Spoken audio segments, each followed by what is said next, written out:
The coffee was still warm when Douglas Whitmore vanished from the farming community of Randall Creek, Texas. Population 4,182. The late September night carried dry wind off the Llano Estacado desert and the hot, earthy breath rising from the shrinking waters of Lake Mackenzie. At 9:12 p.m., Douglas's neighbor, Frank Delaney, glanced out his kitchen window as the 43-year-old man stepped into the yard, holding a white porcelain coffee cup, his dark brown jacket fluttering lightly in the breeze. He paused by the car, said something to his young wife, Ashley Vaughn, who stood framed in the golden light spilling from the kitchen doorway, still holding a damp dish towel. The silver Ford started up. Its headlights swept across the old wooden fence, then faded down the dirt road that led toward the lake.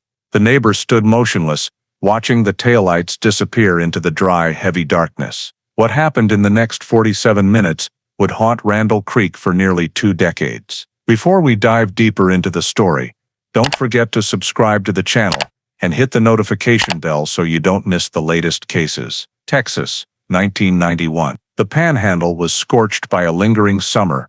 Cotton fields cracked open, and the air was thick with the smell of dust and oil. The town of Randall Creek in Briscoe County, with just over 5,000 residents scattered along dirt roads and small churches, was a place where news traveled faster than the wind. Life here revolved around pastures, gas stations, and late-night diners where people still talked about the oil boom days like a distant dream. Against that backdrop, the Douglas Whitmore family lived in an old wooden house overlooking the fields south of town. Douglas, 54, an aerospace engineer for a manufacturing company in Amarillo, lived with his 13-year-old daughter, Eva. Father and daughter had recently gone through major upheaval. After 4 years as a widower, Douglas had remarried Ashley Vaughn, a 24-year-old dancer who used to perform in Dallas, and her mother, Helen Vaughn, had moved in with them. A house that had once been quiet was now frequently heavy with the friction of age gaps,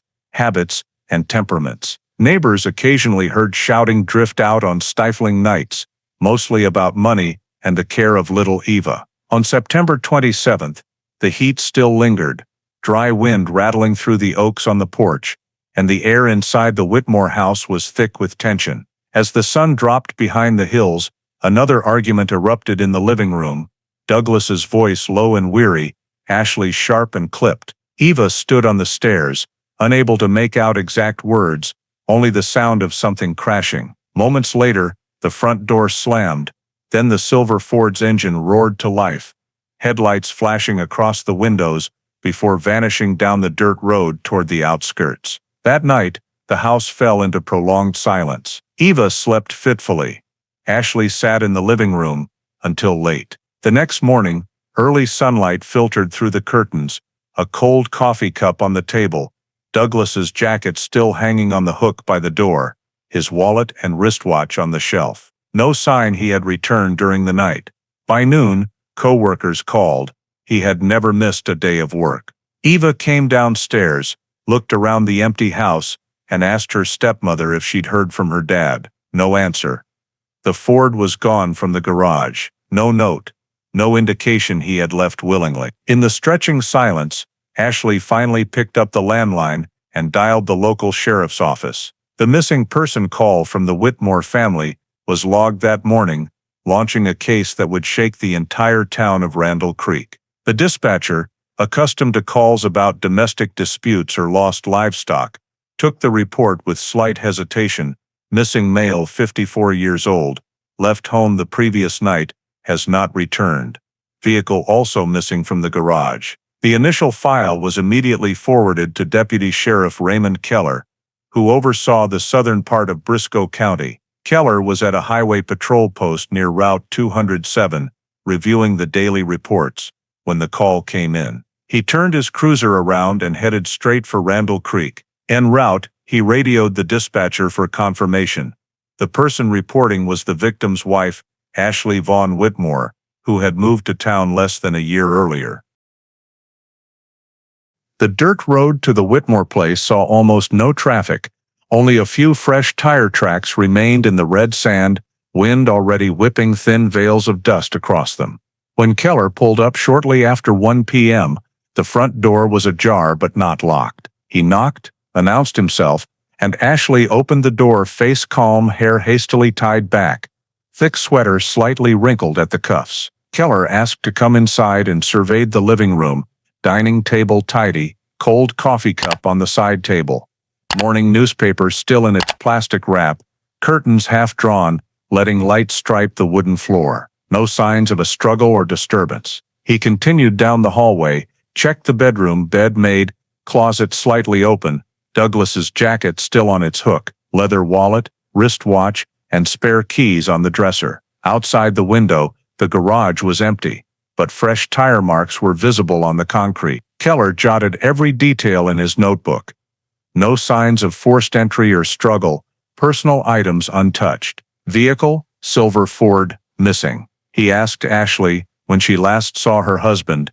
She replied briefly that he went out to drive around and clear his head. Her voice was steady, no tremor, something Keller noted. She couldn't pin down the exact time, just around dusk. Further questions yielded only vague answers. Upstairs, Eva stood quietly listening, dark circles under her eyes, confirming she never heard the car return that night. Keller stepped out to the backyard and examined the dirt path leading to the main road. Deep, clear tire tracks, indicating the vehicle had left not long before, possibly late evening. He photographed the scene, placed markers, then returned to his cruiser to radio headquarters. The report was recorded and entered into the system under case number Randall 90-1034, classified, missing adult male. Keller completed a preliminary scene report, listed items to be preserved, and instructed the family not to move anything until the forensics team arrived. He collected a photo of Douglas from a frame on the living room shelf, along with basic identifying details, height, weight, last seen clothing. In his handwritten report he noted clearly, direction of travel unknown, no evidence of voluntary departure. Before leaving, Keller spoke briefly with Ashley, telling her to notify the sheriff's office immediately if her husband made contact. She nodded, still composed. Eva said nothing, just stared out the window at the sun, glinting off the empty dirt road. As the patrol car pulled away,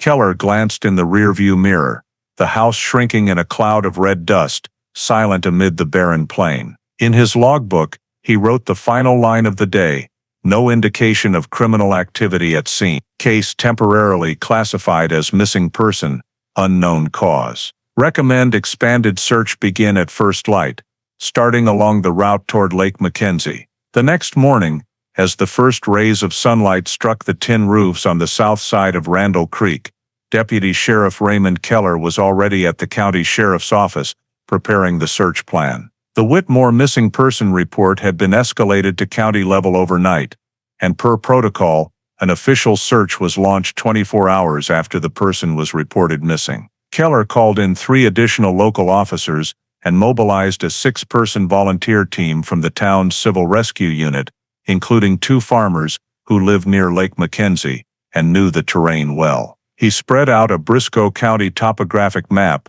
and marked in red ink the likely routes the silver Ford might have taken. County Road 13 running southwest from the edge of town for more than 10 miles before splitting. One branch toward abandoned farms, the other straight to the lake, based on the clear tire tracks behind the Whitmore house the previous night. Keller was nearly certain the initial direction was along this axis. He divided the search into 3 teams. The first would sweep from the Whitmore house to the main intersection of County Road 13. The second would check the sparse woods bordering old cotton fields.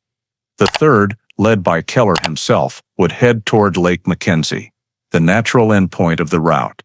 By 8 a.m., the convoy, 2 patrol cars, 1 rescue truck, and 3 private pickups, set out. The narrow dirt road was dry and dusty. Wind whipped red clouds that severely cut visibility.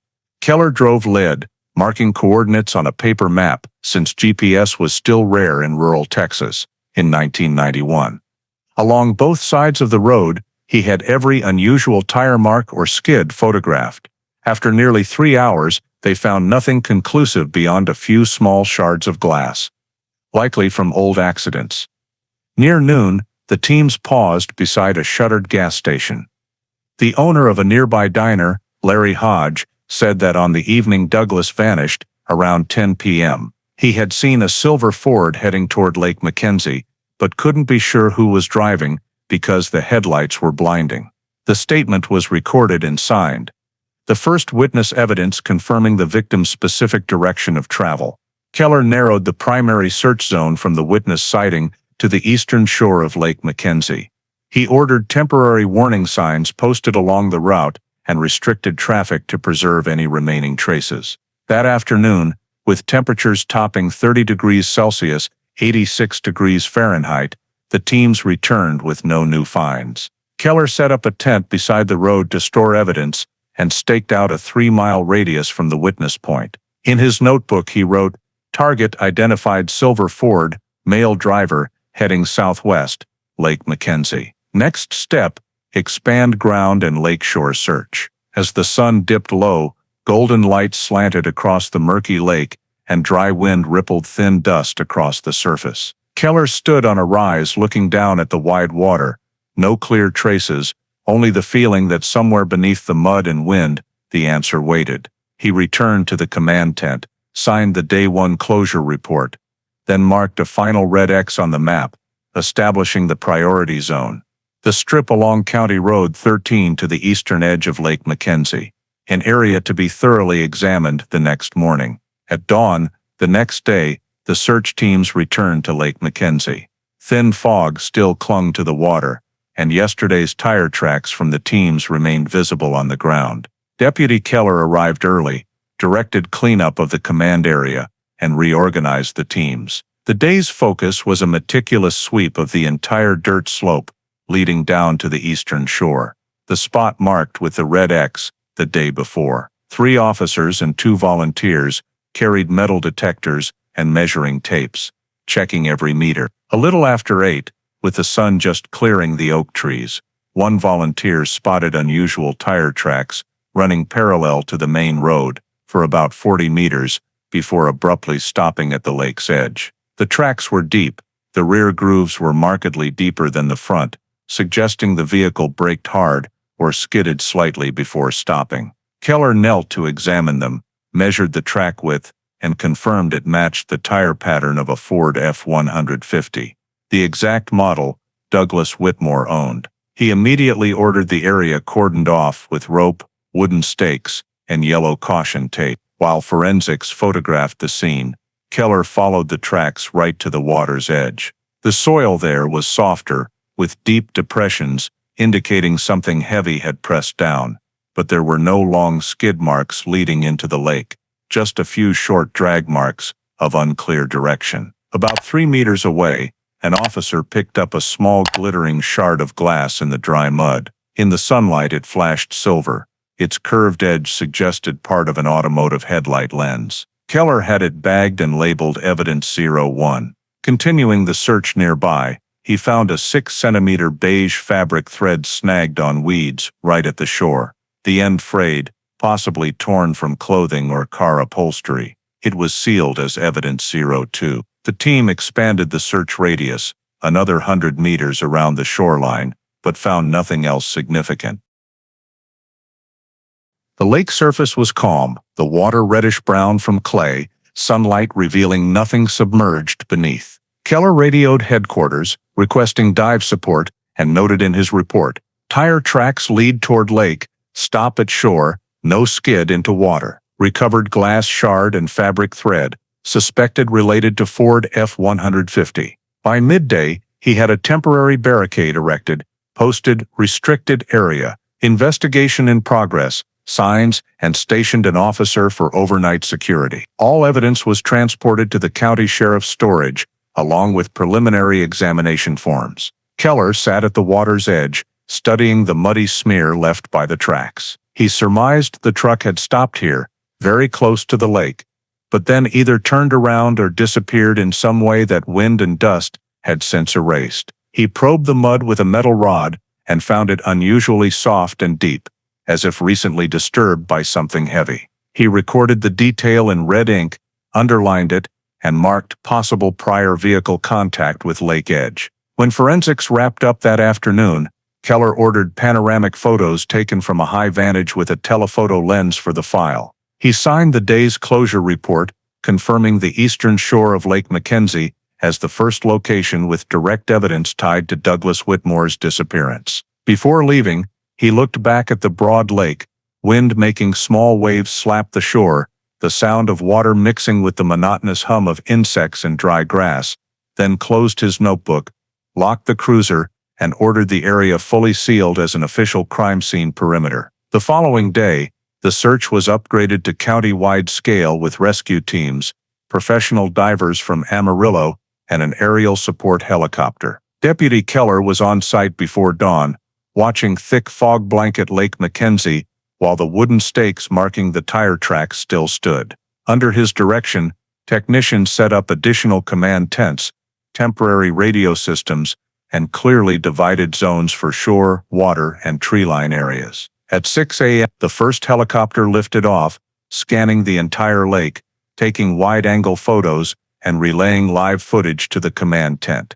Keller monitored the black and white screen, noting every patch of water with unusual color, bubbles, or changes in bottom mud tone. The four-diver team was split into two pairs, equipped with scuba tanks and temporary cable anchors. Water temperature was only about 18 degrees Celsius, 64 degrees Fahrenheit. Underwater visibility was less than 1 meter, making the search nearly blind. Based on the coordinates where the tire tracks ended, Keller ordered them to focus on a 50-meter radius from the shore, moving southwest where the lake deepened. Underwater, the divers moved slowly, probing the mud with metal rods.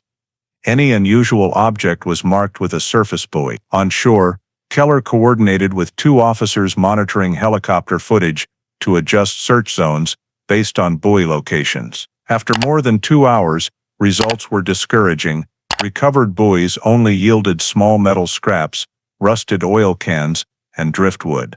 Keller stayed calm, ordered the zone expanded another 100 meters east, and deployed a magnetometer to detect possible large submerged objects. The device kept picking up interference from natural metallic minerals in the clay. By noon, temperatures soared, the lake surface glaring.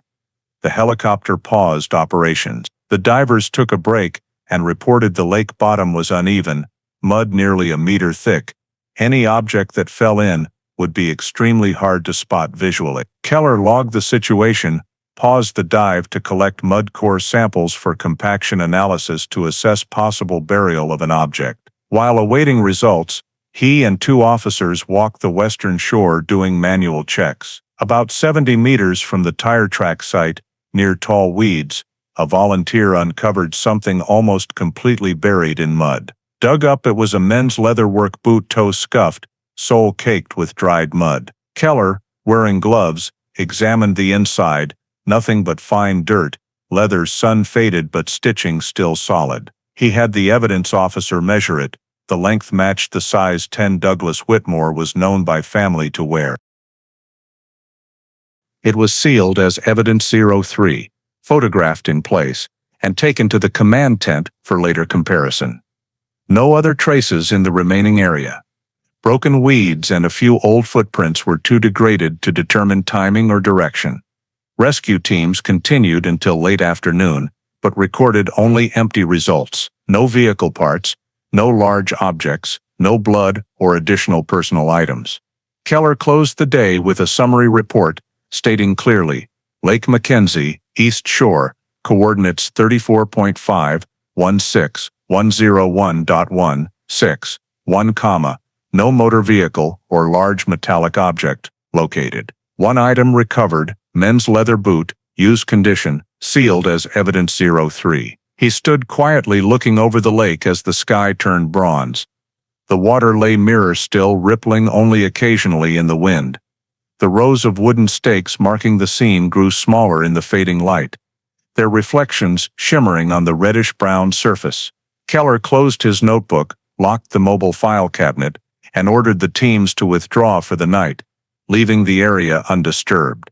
The expanded search ended in the dim glow of dusk, and Lake Mackenzie returned to its flat, calm appearance, as if nothing had ever been disturbed there. The morning after, at the temporary office set up on the edge of Lake Mackenzie, Deputy Sheriff Raymond Keller sat at a rough wooden field table covered with maps, crime scene photographs, and sealed evidence bags collected over the previous days. The expanded search had been officially paused to shift into the phase of compiling information and analyzing initial data. Keller reread the reports, drawing red lines under noteworthy details. Tire tracks that stopped right at the water's edge, a headlight lens fragment matching the material used in Ford F-150s, an unidentified beige fabric fiber, and a men's leather boot recovered on the west bank. Everything remained disconnected, refusing to link into a clear sequence of events. He held a quick meeting with the investigation team, 2 deputies, and a representative from the rescue squad. The preliminary summary showed no signs of a struggle, no blood, no large objects underwater. The only witness, Larry Hodge, the owner of the diner next to the old gas station, stated he had seen a silver Ford driving toward the lake around 10 o'clock the night Douglas disappeared. But he could not describe the driver. Keller cross-checked the timeline and realized it matched the Window family members. Said Douglas had left the house. Beyond that single statement, no one within a 10-mile radius had seen or heard anything unusual. The Randall County Sheriff's Office officially classified the case as missing under suspicious circumstances. Keller opened the board, listing the 3 most viable investigative hypotheses. Hypothesis 1: accident. Douglas might have driven to the lake, lost control, or slid into the water.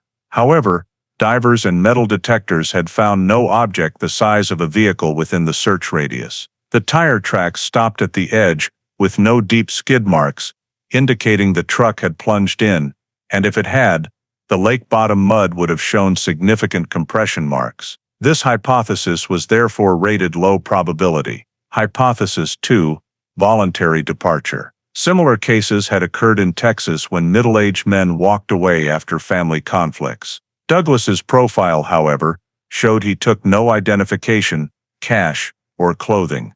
His wallet, watch, and jacket were all left at home. His employer confirmed no job trouble, no debts, no apparent reason to vanish suddenly. Bank transactions ceased before the disappearance with no signs of preparation for travel. Keller concluded this was merely a technical hypothesis, lacking real-world support. Hypothesis 3: third-party involvement. This was the only possibility that could not yet be ruled out. The abrupt stop of the tire tracks, evidence of hard braking, the disappearance of the Ford itself, and the young wife's vague account of events drew Keller's attention. Still, there was no physical evidence of violence, no blood, no struggle marks, no witnesses hearing noises. Keller created a master timeline correlating all evidence and times. September 27, 10 o'clock p.m. Neighbors heard an engine start. September 28, 7 o'clock a.m. Family discovered him missing. September 28, 1 o'clock p.m. Police received the report. September 29, 8 o'clock a.m. Tire tracks discovered. Those markers left a 10-hour unexplained gap between Douglas leaving home and the witness seeing the truck heading toward the lake. Keller questioned whether the driver at that point was definitely Douglas. He had registration records rechecked. Only he and his wife had keys. A spare key was found at the house. The primary key's location was unknown. He made a private note, examined possibility someone else drove the vehicle, especially within the immediate family. The meeting ended around noon. Everyone left to prepare reports for headquarters, leaving Keller alone staring at the map. He marked 3 priority zones with a pen. County Road 13, where the witness saw the truck. The east shore of the lake, where evidence was recovered, and the Whitmore residence, the point of origin. The 3 locations formed a triangle, no more than 12 miles apart at its widest, yet all were empty, as if the man had vanished into thin air. Keller wrote the preliminary report. Based on evidence currently available, the cause of disappearance cannot be determined. No evidence supports any of the 3 initial hypotheses. Continued collection of statements, forensic examination of evidence, and expanded terrain search required. He folded the map, handed it to the officer in charge of storage, and stepped out onto the porch. Lake Mackenzie lay as calm as it had the previous days.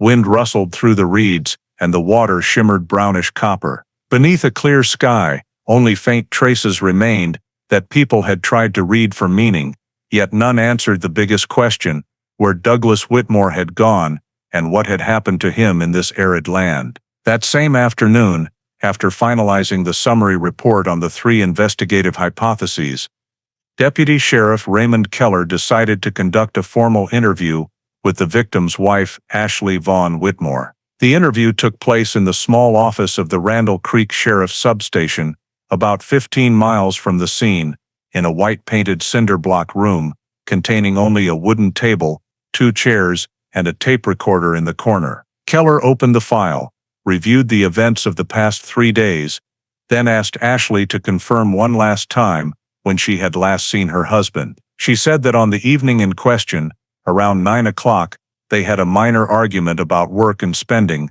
Douglas seemed tired, then left the house in the Ford to drive around and clear his head, and she assumed he would return that night. When Keller pressed for more precise timing and direction, she could not say exactly, only that he probably headed toward the main road, where he usually drove to relax. Keller noted, "Does not match witness timeline of vehicle heading toward lake around 10 p.m. He continued asking about recent family dynamics. Ashley admitted there had been some disagreements due to their age difference and lifestyles, but denied any serious conflict was serious. She described Douglas as quiet and rarely expressive, while she could be short-tempered, but insisted there had never been violence or threats. When Keller moved to the subject of life insurance, she paused several seconds before answering that the policy had been taken out at the insurance company's suggestion, not hers, because any man his age wants to protect his family. He noted her reaction,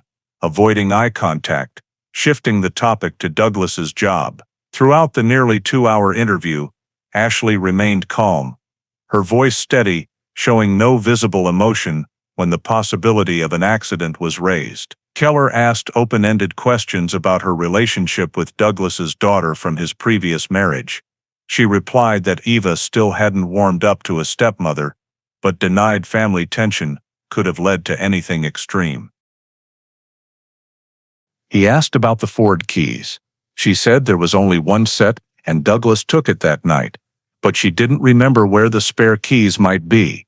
The file already noted a spare key recovered at the house, making her statement contradictory. When he mentioned the tire tracks at the lake and the boot found, Ashley appeared surprised and asked, "Do you think that could be Doug's?" but did not follow up. Keller observed her reactions, brief glances, eyes shifting toward the window, hands tightly gripping her purse strap. Still, no evidence linked her to the disappearance. No foreign fingerprints, no blood, no incriminating items in the home. The assisting officer's temporary conclusion: statements inconsistent regarding timeline. No specific evidence of crime, cooperation limited. Keller stopped the recording, closed the file, and asked her to sign the interview transcript. As Ashley stood to leave, he noticed she displayed almost no emotion, asking only, "Do you think he's still alive?" Keller replied that the search was ongoing and they would do everything possible to find the truth. After she left, he sat alone for a few minutes, replaying the tape, underlining in red every discrepancy between her account and the witness, especially the time Douglas left and the truck's direction of travel. He marked the margin TC, time conflict, then placed the file in a yellow priority interview folder. Outside the window, the afternoon sun sank over the dry pastures, casting pale orange streaks across the interview room wall. Keller capped his pen and wrote the day's final note. Statements contradictory, unverifiable, no specific indicators of crime yet. Continue monitoring.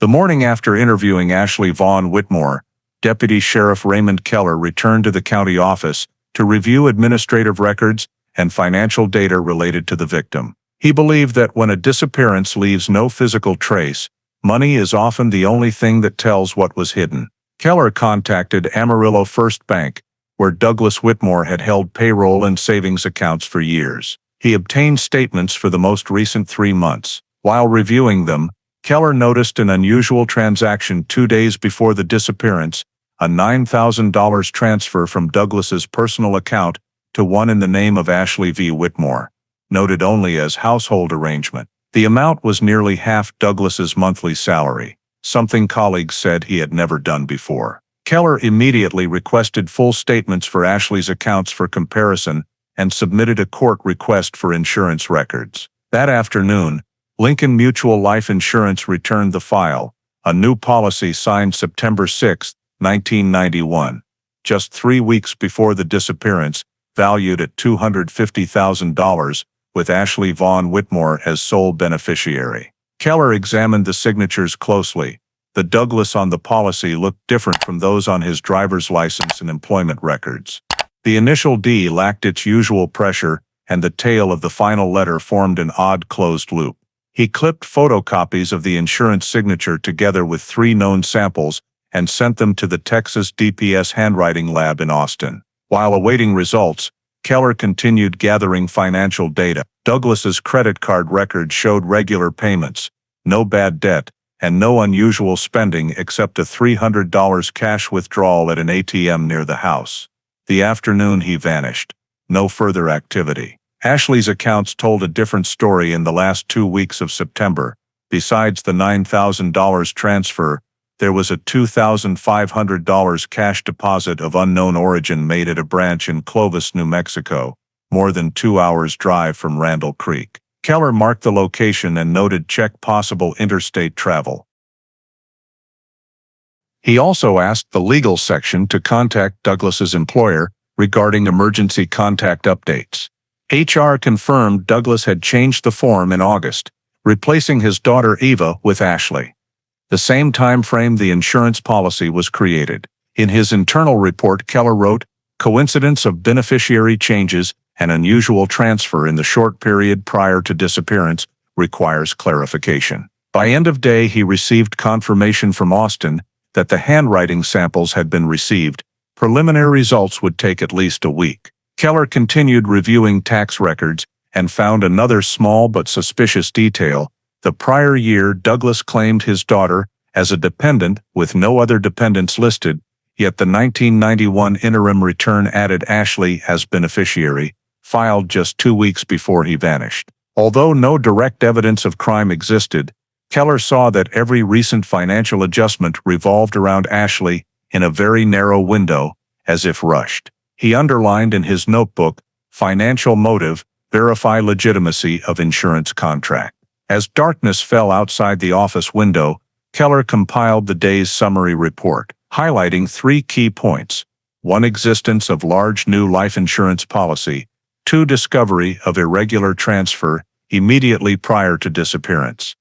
3. Pending handwriting analysis for possible forgery. He sealed the file, marked it financial evidence, level 1, and locked it away. In the room with only the steady hum of the ceiling fan, Keller reminded himself that sometimes the signs of a crime are not at the scene, but in seemingly harmless numbers, and numbers rarely lie. While the handwriting analysis results were still pending, Deputy Sheriff Raymond Keller decided to resume an expanded search of the Lake Mackenzie area, hoping to locate any submerged object the earlier dives might have missed. Early October morning, the sky clear and the sun already harsh, a thin mist hovered over the lake, reflecting pale white light. The rescue team was called back, this time equipped with simple handheld sonar units on loan from the Amarillo Police Department that emitted low-frequency sound waves to detect metal objects underwater. Keller stood on the bank, watching as 2 divers entered the water, each holding a sonar device wired to a receiver on shore. The black and white screen continuously displayed oscillating wave bands interspersed with small bright dots, indicating sonar returns. Keller and the technician rechecked every coordinate marked during the first search, widening the radius around suspicious zones, but all returns were weak, no indication of a large object such as a vehicle. The sound waves reflected only off rocks or compacted mud on the lake bed. After 2 hours, Keller ordered the team to shift to the west bank, where the boot had been found, hoping that if the truck had not sunk it, might have drifted or been hidden nearby. The divers probed the shallows with long poles. The water quickly turned murky from stirred sediment, reducing visibility to zero. On shore, 2 officers documented everything with binoculars and cameras. When the sun climbed higher and temperatures rose sharply, Keller called a break for equipment maintenance. He reviewed the temporary sonar map, just a blurry field of noise with no defined shapes. The technician's interim report concluded, no reflective signature indicating large object on lake bottom. Keller added manual sonar, negative. That afternoon he brought in 3 local volunteers with small boats to sweep the lakeside channels where something might have floated. They moved along the banks, occasionally stopping to probe dense aquatic vegetation. The drags yielded only trash, dead branches, cans, and old netting, no new evidence. An Amarillo helicopter returned for one final late-day aerial pass, photographing the entire water surface in slanted sunlight. Keller examined every ripple in the photos, but saw nothing suspicious. Forensic technicians took additional mud samples from 3 high clay zones to test for metal content. Results showed only natural iron oxide, no industrial contaminants or petroleum residue. The possibility the truck had entered the lake was effectively ruled out. Keller gathered every piece of evidence collected since the case began.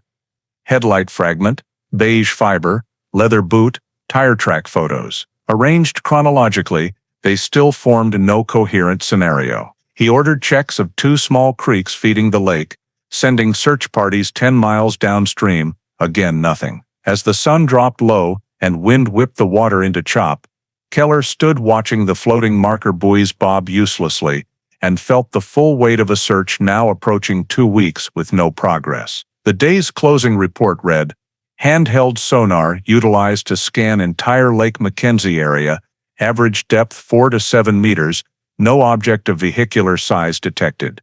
No oil, gasoline, metal fragments, or additional physical evidence related to disappearance recovered. Keller signed it, stamped it, and sealed the file. Driving away from the scene, he glanced back at the darkening water. Small waves spread and vanished, leaving the surface mirror smooth once more. In the fading red light, the reeds along the shore swayed in the wind, and after days of effort all the search teams had to show for, it was the lake's absolute silence.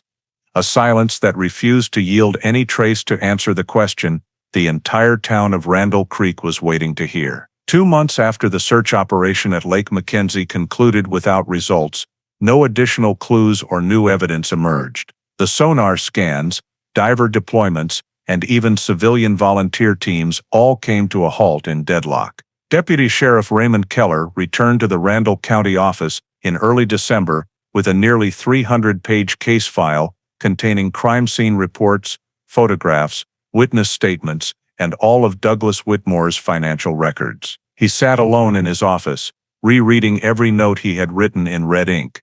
No vehicle located, no physical evidence, no signs of violence, no direct witnesses, financial motive unverified. Each line seemed to further confirm the investigation's helplessness. The handwriting analysis report from the Austin lab had just arrived, concluding unable to definitively determine forgery due to insufficient handwriting samples. That meant there was no longer any legal evidence strong enough to keep the case in active investigation status. Keller called the county sheriff to report the situation and recommend suspending field search operations, shifting focus to passive monitoring. An internal meeting was held during the first week of December, attended by the district attorney's representative, the head of criminal forensics, and 3 investigators. The summary report was presented briefly. After 2 months, every verification effort had failed to locate any trace of Douglas Whitmore. The silver Ford truck remained unfound. There were no credit transactions, no communications, and no new witnesses. The meeting concluded that the case lacked sufficient elements to constitute a crime and no longer justified expanded field investigation. Per procedure, file Randall 91034 was changed to inactive status, investigation suspended, archived for future follow-up should new information arise. Keller signed the status change form at 4:45 p.m. on December 14, 1991, marking the end of the active phase of the case. All physical evidence, 3 sealed items, the headlight lens fragment, the beige fabric fibers, and the leather boot was transferred to the Briscoe County Sheriff's Office evidence vault, labeled Evidence, Missing Person 91034. He personally carried the original file down to the basement records room and placed it on the shelf among hundreds of other unsolved cases. On the cover,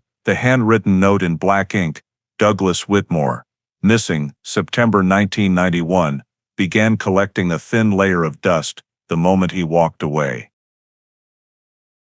That afternoon, winter wind blew hard across the dry grasslands around Randall Creek, carrying the first cold of the season through the office window.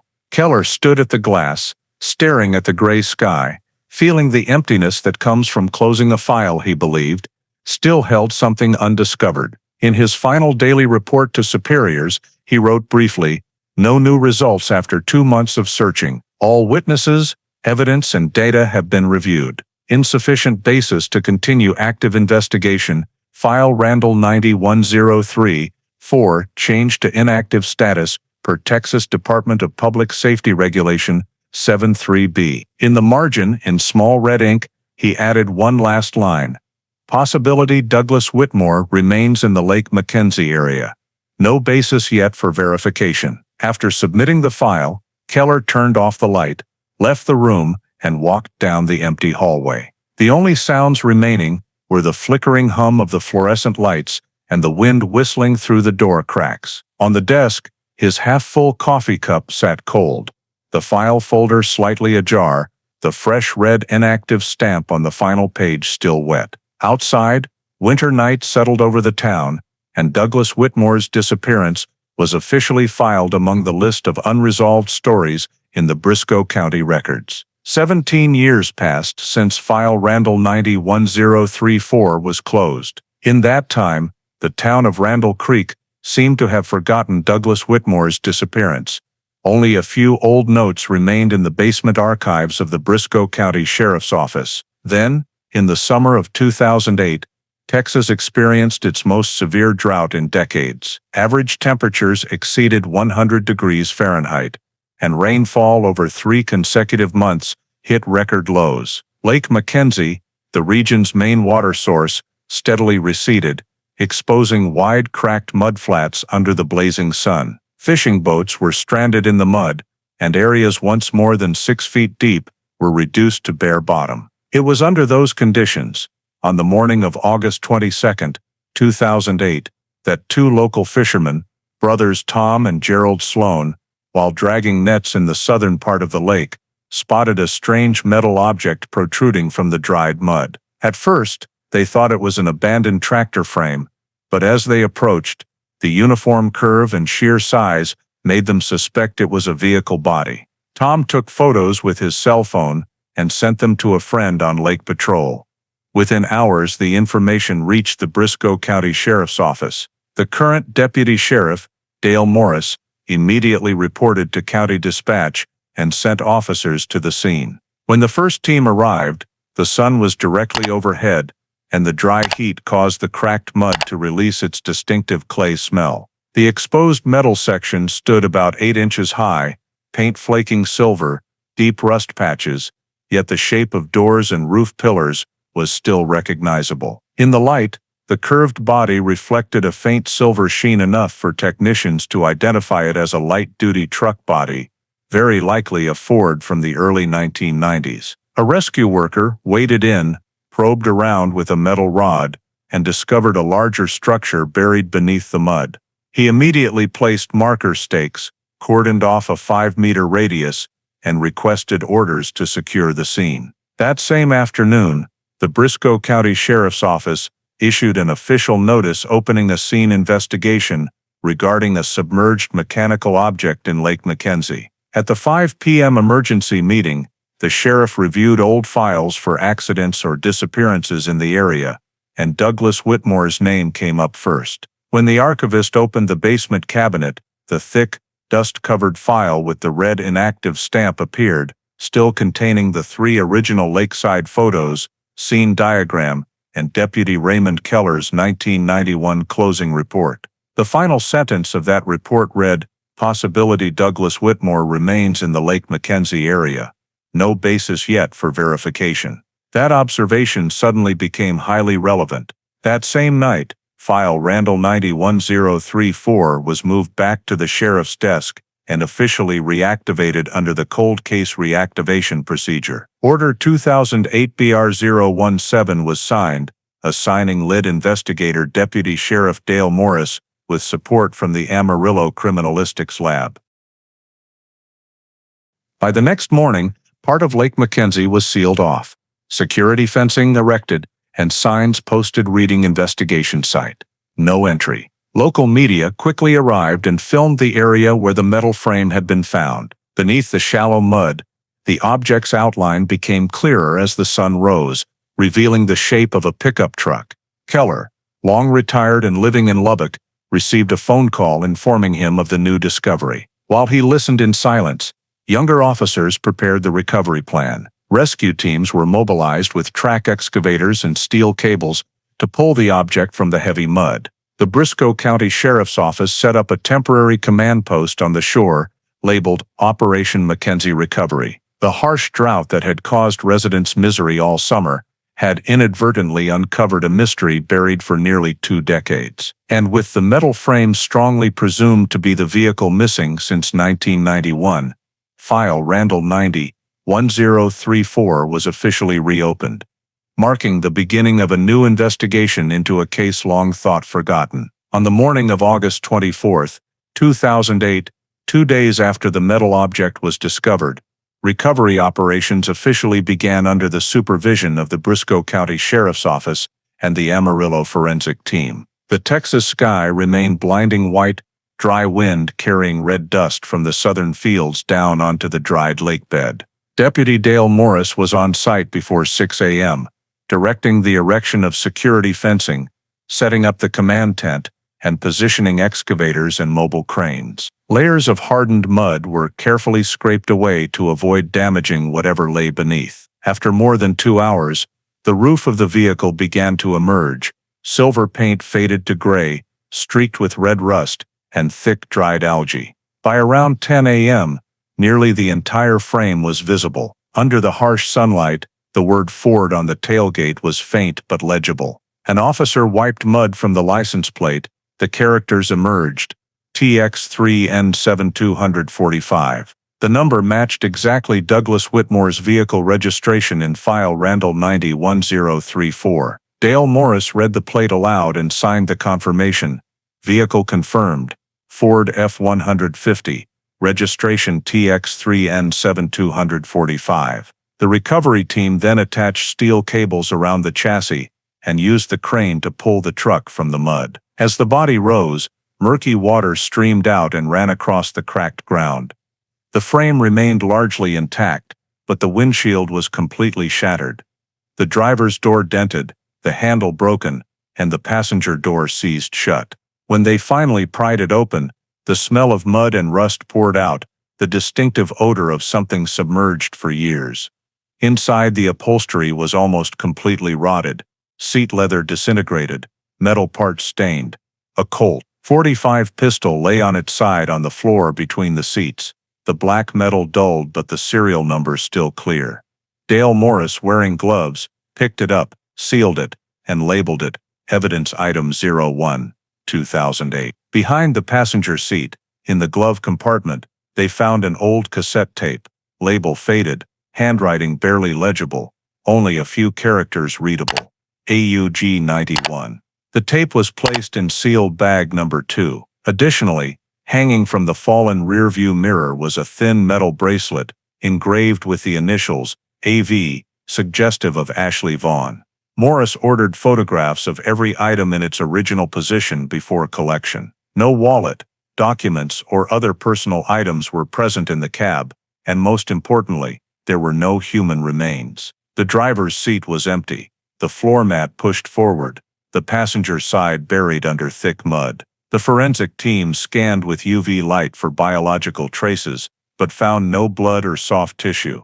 The truck bed contained only bare metal frame and a few dark fabric scraps of unknown origin. Once the truck was fully on shore, technicians took measurements. The frame was intact enough for identification, with no signs of fire or major external collision. Dents on the driver's door suggested force applied from inside, but no conclusion could be drawn on site. Morris ordered the wheels removed to prevent chassis collapse, then had the entire Ford transported by flatbed to the county evidence impound. During transport, accompanying officers documented the vehicle's condition and photographed it from every angle. On the drive back, no one spoke. Only the sound of wind whipping past the windows. At Briscoe headquarters, the truck was placed in a secure indoor bay under criminalist supervision. Dale Morris signed off on completion of the recovery and prepared an 11-page preliminary report. In the remarks section he wrote, "Vehicle recovered from Mackenzie Lake, presumed submerged for 17 years. License plate confirmed match with Douglas Whitmore's record. Inside Colt .45 pistol, cassette tape, bracelet engraved AV. No human remains found. The items were cataloged and sealed. Gun 01, cassette 02, bracelet 03. Photos of the lake and the entire recovery process were attached to the file. As the work ended, sunset painted the western fields red, reflecting off the truck's patchy silver paint, as it now rested silently in the warehouse like a piece of the past, just pulled from the earth." In the temporary office, Morris wrote the final line of the day's report: "Mechanical object confirmed. No remains located. Recommend continued detailed forensic examination."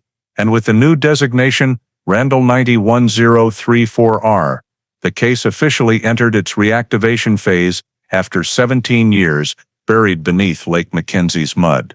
Immediately after the Ford F-150 was secured in the Briscoe County Evidence Impound, on-site forensic analysis began under the supervision of the Texas State Criminalistics Lab. The Amarillo forensic team arrived on the morning of August 25, 2008, bringing metal detectors, UV lighting, and the latest DNA sampling kits. Deputy Dale Morris remained present throughout to ensure full compliance with long-term evidence preservation protocols. The truck was placed in an isolation zone and illuminated with high-intensity lights to reveal every interior detail. When the driver's seat was removed, technicians discovered two circular holes in the seat frame, rust around the edges but clearly bullet penetration paths. One hole was in the seat back, aimed directly toward the driver's door. The second was in the lower frame, slightly angled toward the center. Using a magnetic probe, they located two small metal objects wedged in the floor crevice. Both were recovered: .45 caliber slugs, rifling marks clear and deformation minimal. Morris signed for sealing and labeled them Evidence 04 and 05, then sent them to the State Ballistics Lab for trajectory analysis and comparison with the Colt .45 recovered from the cab. While scanning interior surfaces, the team also collected numerous small beige synthetic fabric fibers adhering to the passenger door panel and driver's headrest. Samples were lifted with forensic tape and preserved on glass slides. Additionally, a small amount of dried organic material, possibly slowed skin, was found on the interior driver's door handle. It was removed with tweezers and sealed in a vial for DNA testing. When the floor carpet was removed, several hairs approximately 7 centimeters long and light brown were found stuck in mud at the edge of the transmission tunnel. They were bagged and coded 06. The floor pan was lightly rinsed with preservation solution to collect mud samples for comparison with Lake Mackenzie soil and surrounding areas to pinpoint the exact submersion location. Preliminary on-site results showed the mud inside the truck consisted of fine sandy clay with low moisture and high iron content, characteristic of the eastern lakebed, matching the tire track location from 1991.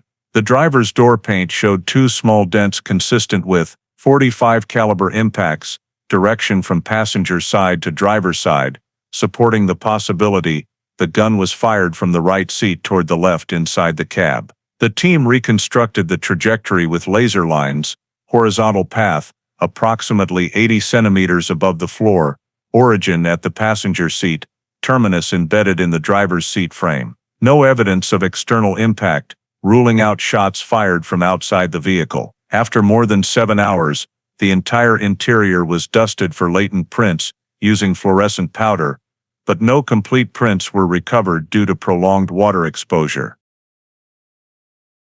Morris prepared the summary report. 2.45 slugs recovered from floor frame, trajectory from passenger seat to driver's seat, close range. Hair, fabric, mud samples collected, DNA results pending. All samples were sealed in cold storage containers and transported that night to the Texas DPS laboratory in Austin. Ballistics and forensic biology teams would analyze simultaneously, with preliminary results expected within 2 weeks. While awaiting transport, Morris ordered examination of the truck bed. Beneath the dried mud they found a deteriorated gray nylon tarp, approximately 1.2 meters square with remnants of hand stitching along the edges. The tarp was collected separately and coded 07, as it may have been used to cover or move an object. No other items were present in the bed. Upon completion, the storage area was sealed with lead wire, and every team member signed off on time and evidence condition. In the final daily report, Morris wrote, "No human remains located. Evidence inside vehicle indicates close-range shooting. Shot direction consistent with passenger seat origin. Evidence condition sufficient for detailed forensic examination." That night, as the transport truck left Briscoe, the sky was pitch black with no moon. Wind whistled through dry power line poles, and only the yellow headlights of the convoy illuminated the old mud-covered steel frame. From inside the vehicle, Dale Morris sat in silence, gazing out. The file on his lap marked Randall 91034R, evidence transfer. In the notes section, he had added by hand one short line. After 17 years, the truck has been found. The question that remains, what really happened inside it?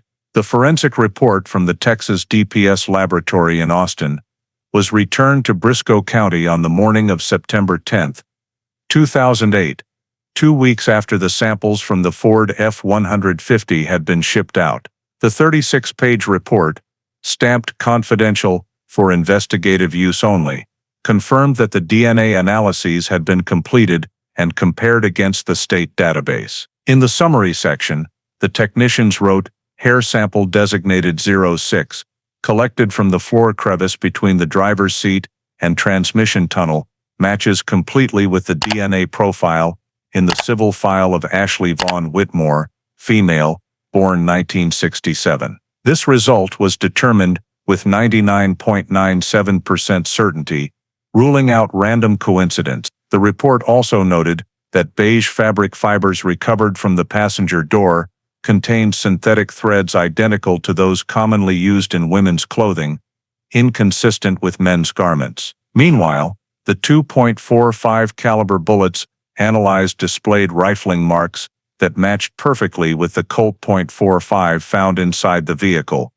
proving it was the weapon fired at the scene. The ballistics report established that the shots were fired from the passenger seat toward the driver's seat, at close range under 1 meter, consistent with the trajectory conclusions at the scene. The technical unit also confirmed no DNA from Douglas Whitmore was present in the hair sample, meaning the person in the passenger seat at the moment of the shooting was not the victim. When Dale Morris reached the final page, he paused and stared at the bolded conclusion line, "Presence of biological material consistent with Ashley Vaughn Whitmore inside vehicle cabin.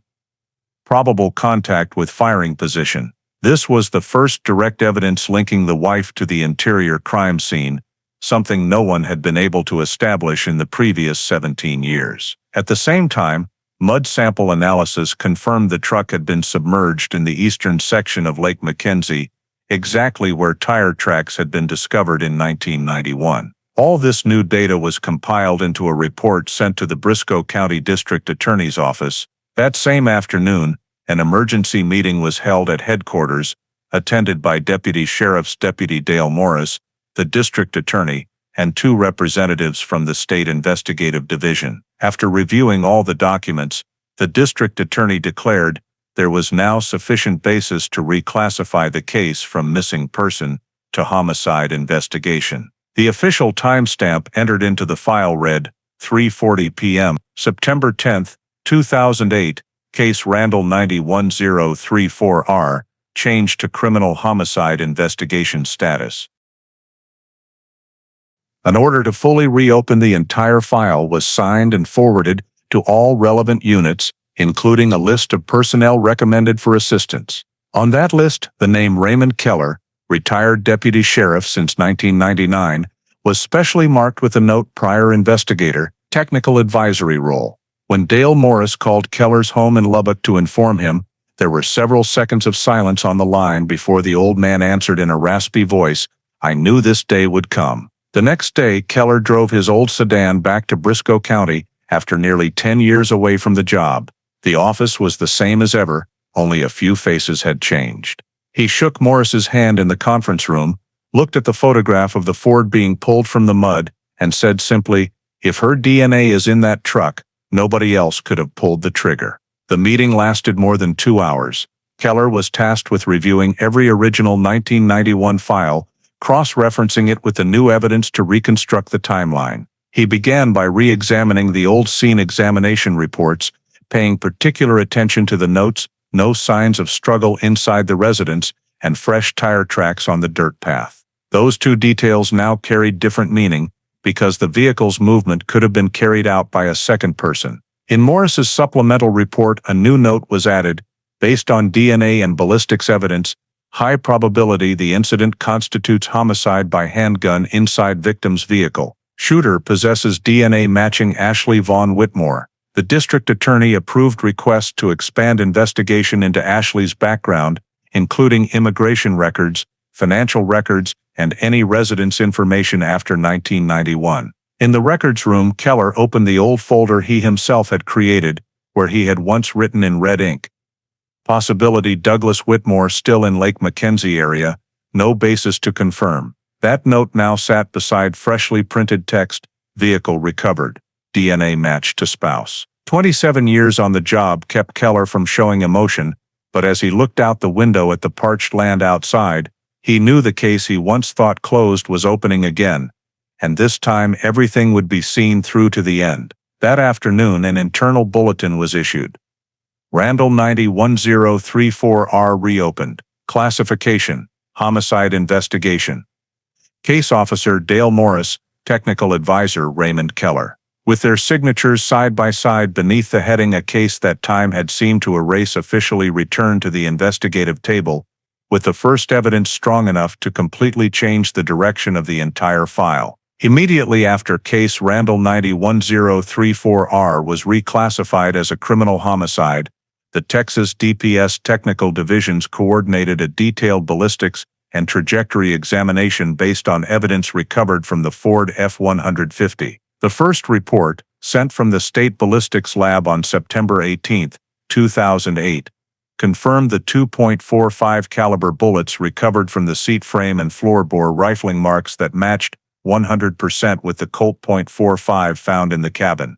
The gun's serial number matched Douglas Whitmore's 1988 purchase registration, but gunshot residue patterns on the grip and trigger showed no fingerprints of his, only unidentifiable smudges, most likely washed away by years of submersion. Trajectory analysis performed using 3D simulation software, combined with scene data, showed the bullets traveled horizontally from the passenger seat to the driver's seat, with deviation no greater than 5 degrees. Muzzle height at discharge averaged 78-82 centimeters from the floor, equivalent to a seated shooter's hand position. The first round passed through the driver's seat backrest and angled downward into the metal frame beneath. The second embedded straight into the floor, parallel to the vehicle body. Examiners determined muzzle to target distance did not exceed 1 meter, based on slight burn marks around the bullet holes and residual gunshot residue particles. That distance completely ruled out suicide. The trajectory was incompatible, and both rounds originated from the same location. The passenger seat, where Ashley Vaughn's DNA had been identified. The report concluded, firing pattern consistent with homicide, not self-inflicted. Dale Morris read every page carefully, underlined that line in red, and forwarded it immediately to the district attorney. A second analysis, conducted by the criminalistics physics team, focused on post-shooting vehicle movement. Using the 1991 tire track documentation and new mud samples from inside the truck, they reconstructed the terrain model. Simulation results showed the Ford stopped approximately 2 meters from the water's edge, with rear wheels half sunk in soft soil, indicating the vehicle had been deliberately pushed forward to the bank. There were no long skid marks indicating a natural plunge. Instead, the soil was heavily compacted at the final point, consistent with slow pushing while the engine was off and an external force applied. The examiners determined the mud accumulation inside the wheel wells and on the floor could only have formed after the truck remained stationary for a short period at the lake's edge before gradually sinking as water rose, or when someone pushed it in. From this, they hypothesized, the shooting occurred on shore inside the vehicle. The perpetrator then exited the passenger side, walked around and pushed the truck into the lake to destroy evidence. Impact dents on the driver's side door, pushed outward from inside, supported the conclusion that when the truck sank, that door was closed and sealed, with no one inside. When Morris presented the combined report to Raymond Keller, the older man simply nodded slowly. Keller asked to review the entire original timeline against the new sequence of events. They spread out the 1991 topographic map and pointed to the dirt path behind the Whitmore house leading to County Road 13, where the first tire tracks had been found. If the perpetrator drove from there, the trip to Lake Mackenzie would take about 15 minutes. Adding processing and disposal time, the entire sequence could have occurred in under 1 hour. Keller believed the firing direction and gun position suggested an impulsive act. Argument escalating to gunfire was more likely than premeditation. But pushing the truck into the lake showed calculated concealment. During the technical meeting, younger investigators asked about the possibility the truck rolled in on its own. Keller dismissed it, citing gravitational force models and the bank slope. Incline is only about 7 degrees, an engine-off truck won't slide into the water without a push. The formal report submitted to the Briscoe County DA 2 days later contained 3 clear conclusions. First, trajectory confirmed from passenger seat to driver's seat at close range under 1 meter. Second, the victim could not have self-inflicted the wounds due to angle and dent locations. Third, the vehicle was pushed into the lake after the shooting. An act intended to erase evidence and stage an accident. The DA read it, ordered expanded investigation to trace the bullet's origin, and requested canvassing for any witnesses who might have heard gunshots the night Douglas disappeared. While new files were being created, Morris sat in the old sheriff's conference room, facing a photograph of the Ford at sunset. He knew these conclusions would change the entire nature of the case, from a man vanishing in the night to the victim of an intentional murder. Keller walked in, placed a hand on the file cover, and said quietly, so only Morris could hear, "It took us almost 20 years to learn which way the bullets were traveling. Now we have to find out who pulled the trigger." Those words ended the evening in silence, and on the investigation room's whiteboard, a new line in red marker took up the entire corner wall. Homicide, direction of fire, passenger to driver. Once the ballistics conclusion was approved and entered into the official file, Raymond Keller began the work he knew best. Comparing the original 1991 statements against all the new evidence. He pulled out the original notes he had handwritten nearly 20 years earlier. Yellowed pages, faded ballpoint ink, but still perfectly legible questions, and Ashley Vaughn's answers from her first interview. At that time she stated that on the evening of September 27, Douglas Whitmore left the house around 9 p.m. Voluntarily drove off to clear his head, and she didn't know where he went. She insisted there had been no serious argument. She heard no unusual noises, she never left the house that night, and the next morning when he hadn't returned, she called the police. Keller laid those pages beside the new DNA and ballistics reports, her hair and fabric fibers in the passenger seat, gun fired from that seat, bullets traveling right to left. This directly contradicted her claim of staying home all night. He continued cross-checking the 1991 house search report, which noted no signs of struggle, garage door open, Douglas's jacket hanging in place, wallet and watch untouched, combined with the new mud evidence showing the truck was pushed into the lake the same night. Keller concluded the vehicle left the residence shortly after Douglas was shot. Someone therefore drove it to the lake, and that someone could not have been the victim. He retrieved the old analog audio tape from archives, fast-forwarded to the portion where Ashley answered about the truck keys. Only one set. He took them with him. The 2008 research of the house found the spare key in the nightstand drawer next to her bed, sealed in a plastic bag. If her original statement was true, that key could not have been there the entire time Douglas was missing. Keller circled inconsistent in red next to the key notation. He continued to the end of the transcript. Subject remained calm, showed no panic, did not request urgent search. Compared to typical behavior in genuine missing person cases, her calmness at the time now heightened suspicion. Dale Morris joined Keller for the analysis session. Together they rebuilt the timeline, using all available data. 21 o'clock. Douglas leaves house. 22 o'clock. Witness Larry Hodge sees Silver Ford heading toward the lake. The 1-hour window was sufficient for an argument, shooting and vehicle relocation. Every new piece of evidence supported that scenario. When comparing trajectory and DNA locations, Keller pointed to the large printed diagram. If she's in the passenger seat, this is the bullet path, this is the driver's seat. The shooter is on the right. There is no other possibility. He then highlighted a small detail he had overlooked years ago.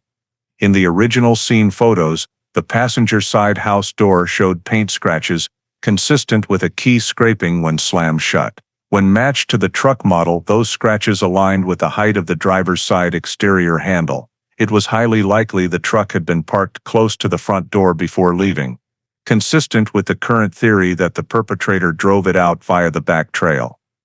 Keller's 12-page supplemental report to the district attorney listed every contradiction between the 19th statements and 2008 evidence. 1 time Douglas left does not match witness.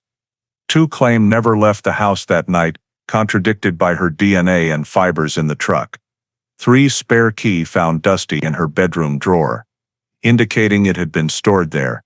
4 ballistics placed the shooter in the passenger seat where her DNA was present.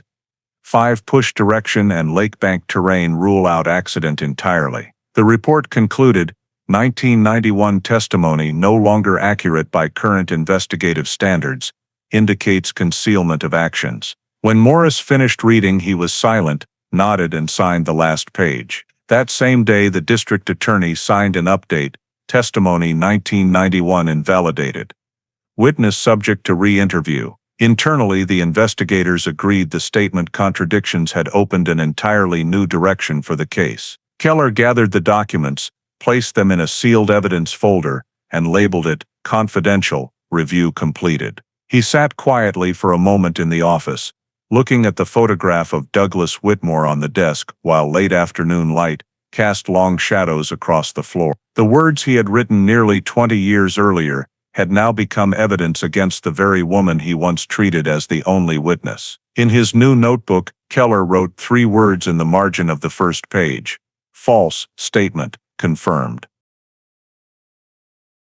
With the old statements now proven to contain serious contradictions, Dale Morris and Raymond Keller decided to broaden the investigation to locate additional witnesses, people who may have had contact with Ashley Vaughn in the days immediately following the 1991 disappearance.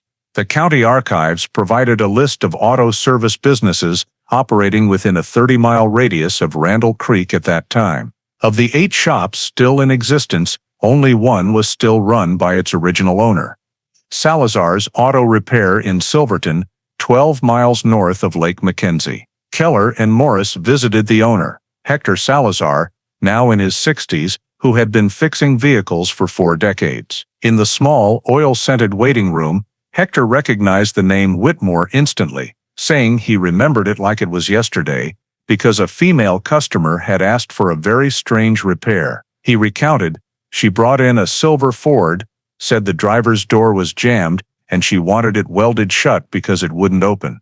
When Hector asked why, she answered briefly that her husband was away on a long business trip, and since the truck was old, she wanted it permanently locked for safety. When Keller showed him the photograph of the recovered F-150 Salazar, studied it and nodded.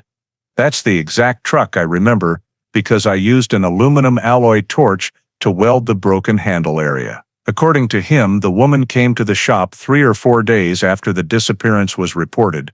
Alone, neatly dressed, showing no signs of stress. The repair took less than half an hour, paid in cash, and she did not give her real name.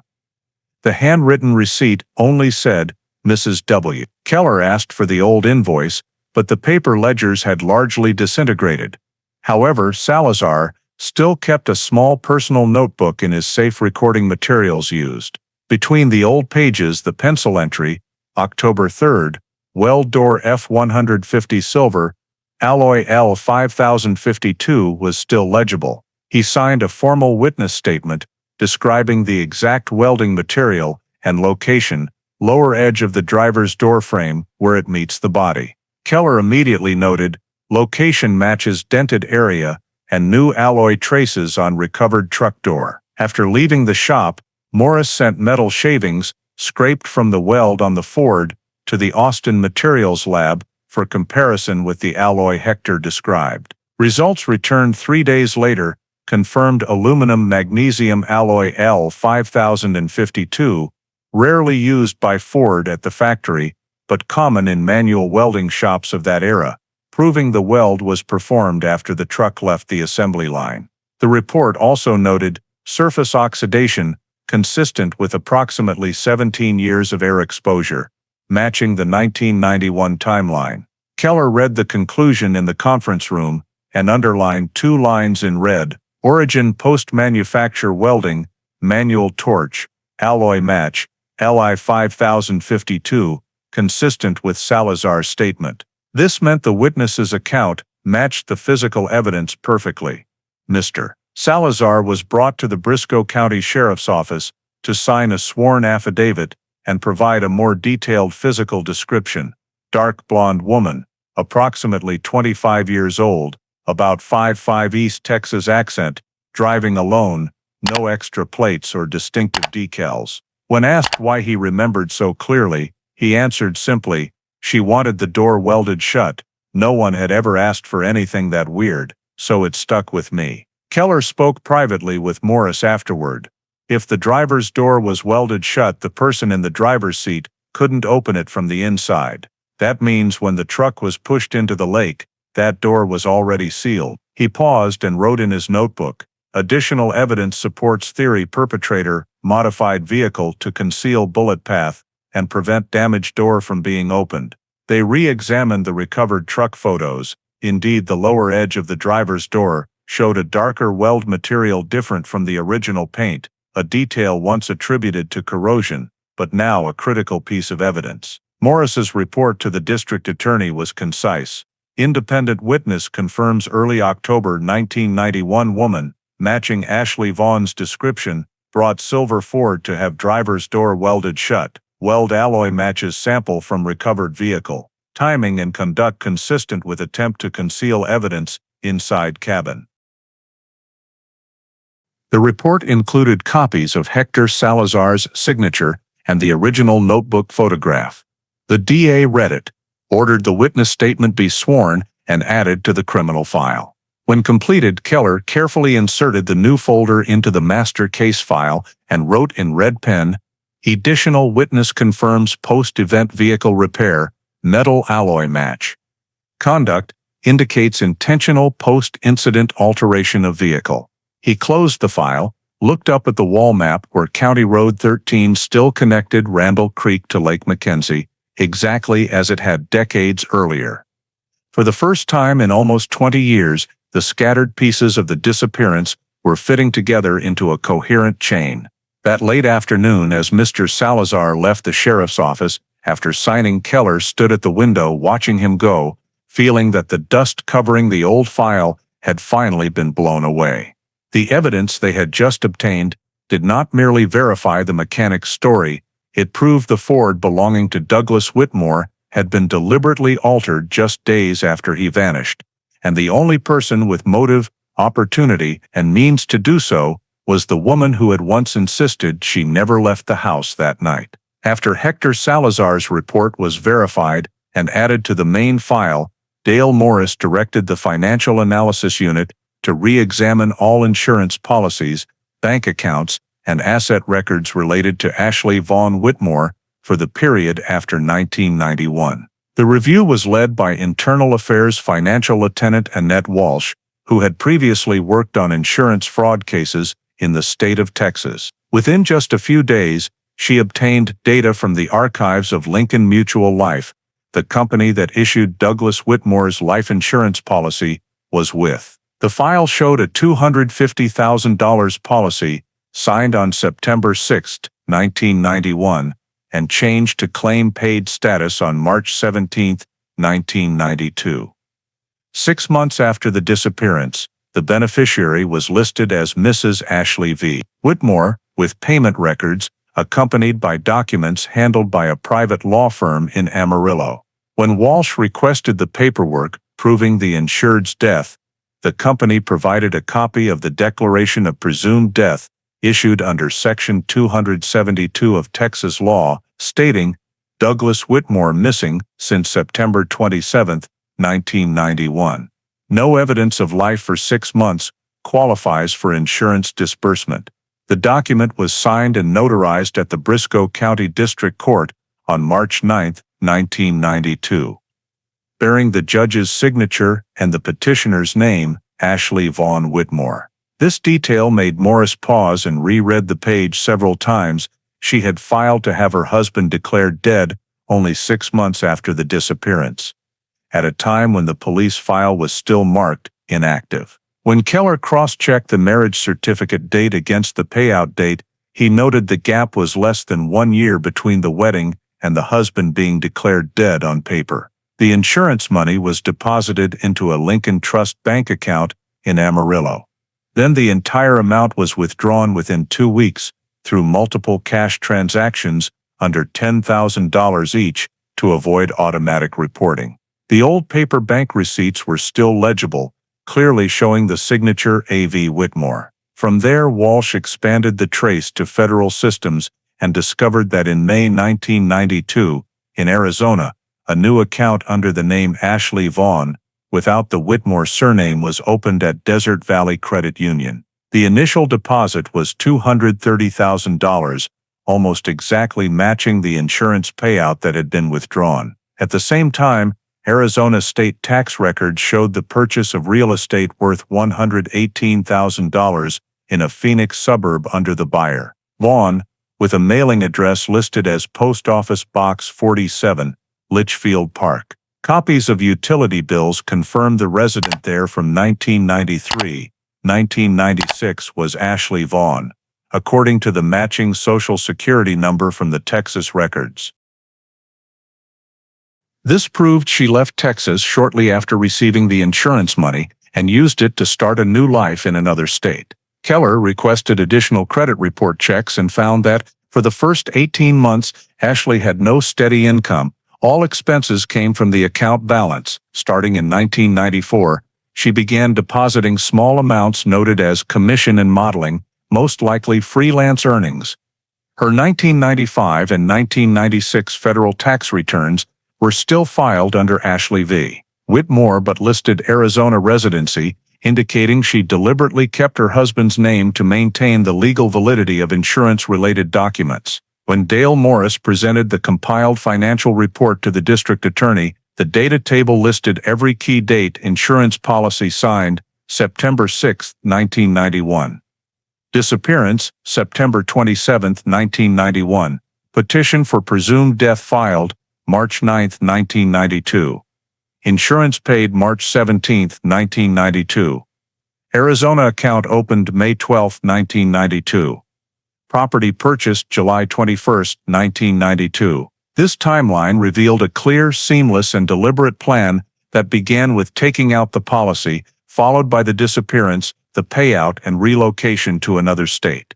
A handwriting analysis report requested from Austin, re-examining the insurance contract, concluded there was a high probability the Douglas Whitmore signature showed signs of tracing, not enough for a forgery charge, but sufficient to raise suspicion of signing on his behalf. The Briscoe County District Attorney read the conclusion and wrote a brief note: financial motive established, premeditated fraud linked to disappearance. Keller sat in the conference room, flipping back to the old 1991 wedding photo in the file, studying the youthful face of the slender blonde woman standing beside the middle-aged man, then bent down and wrote in the minutes, financial records show clear economic motive before and after the disappearance. Sole beneficiary, rapid cash withdrawals, interstate move, and separate property purchase confirm premeditation. Financial motive established. Primary motive.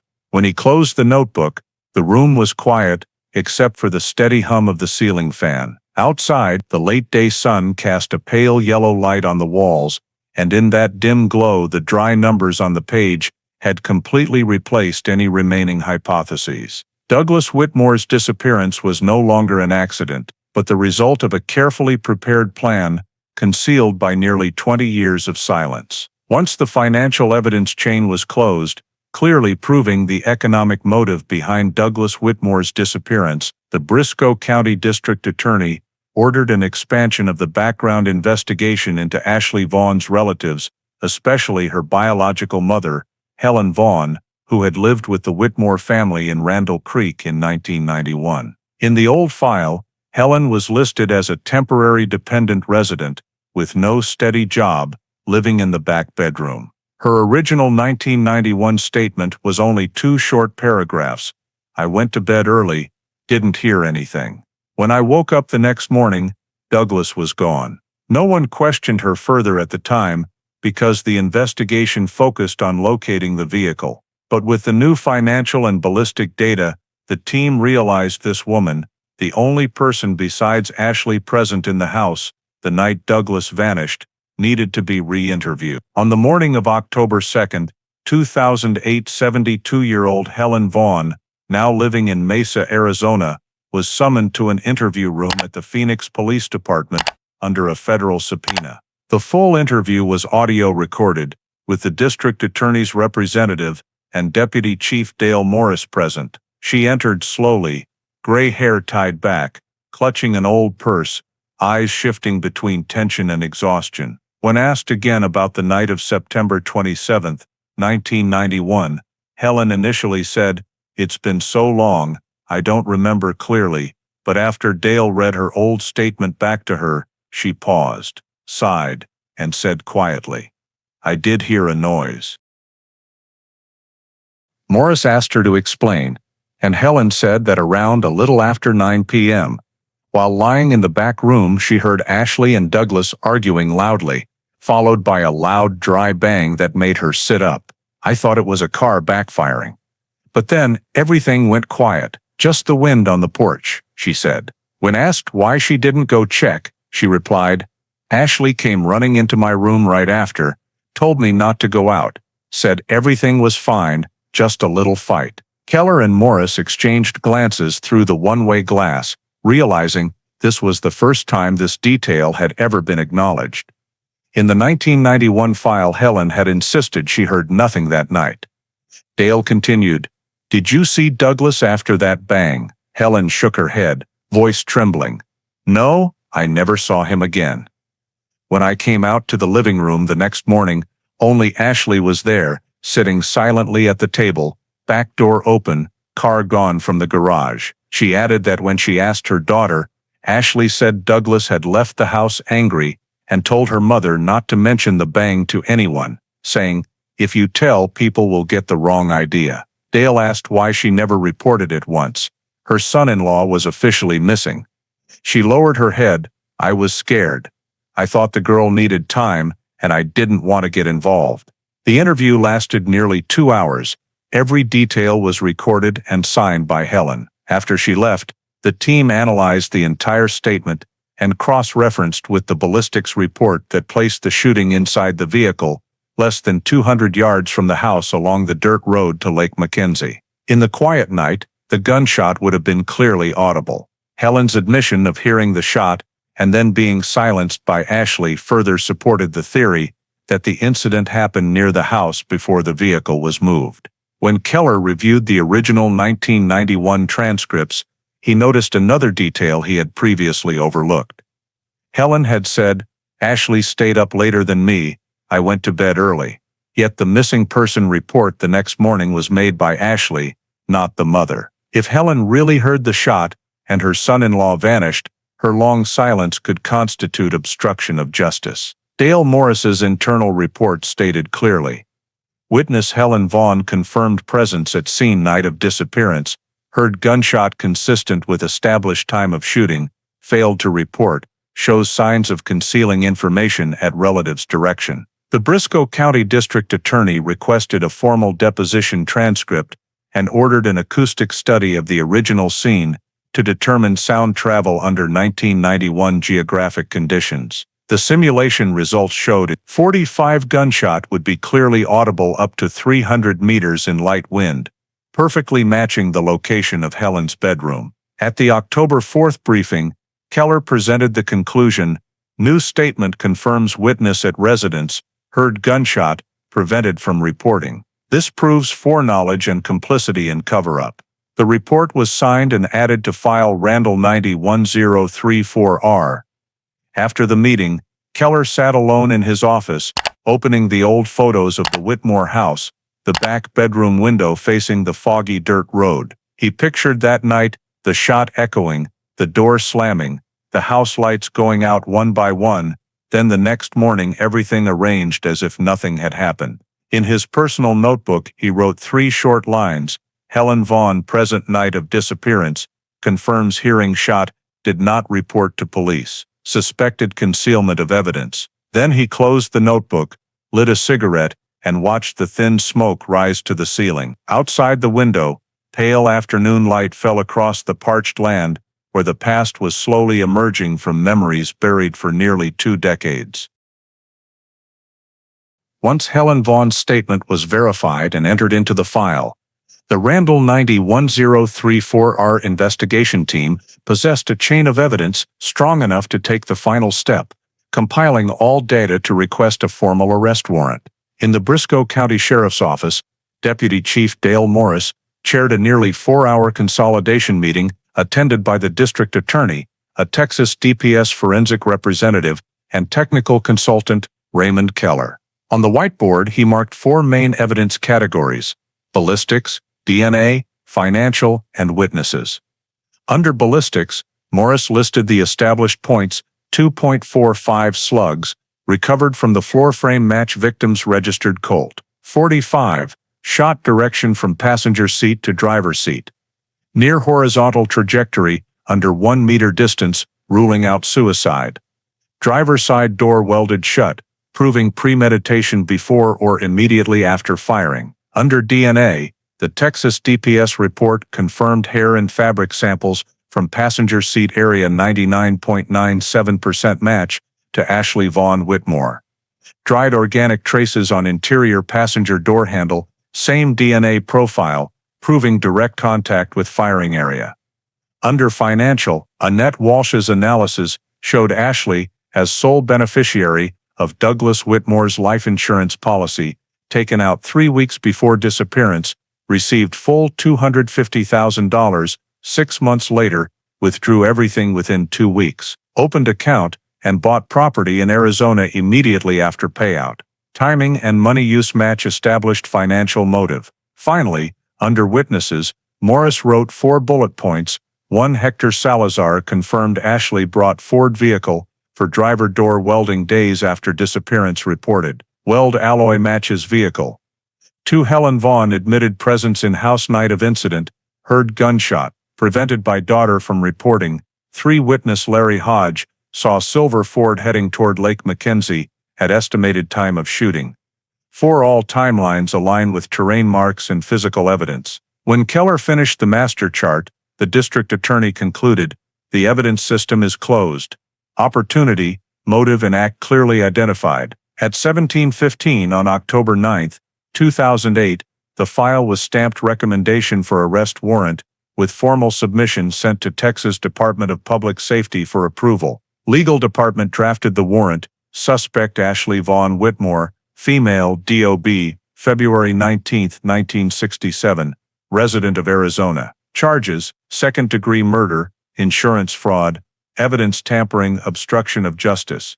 The warrant included a 46-page appendix detailing the full chain of physical and testimonial evidence. Keller signed the technical narrative section, Morris signed as lead investigator, and the Briscoe County District Attorney signed legal validation before transmission to DPS Austin. 3 days later, on the morning of October 12, Texas DPS Legal Office completed review. The faxed response to Briscoe County read, based on cumulative physical, testimonial, and forensic evidence, probable cause for arrest is established. Warrant approved, below in bold, Warrant ID TX DPS 2008-417.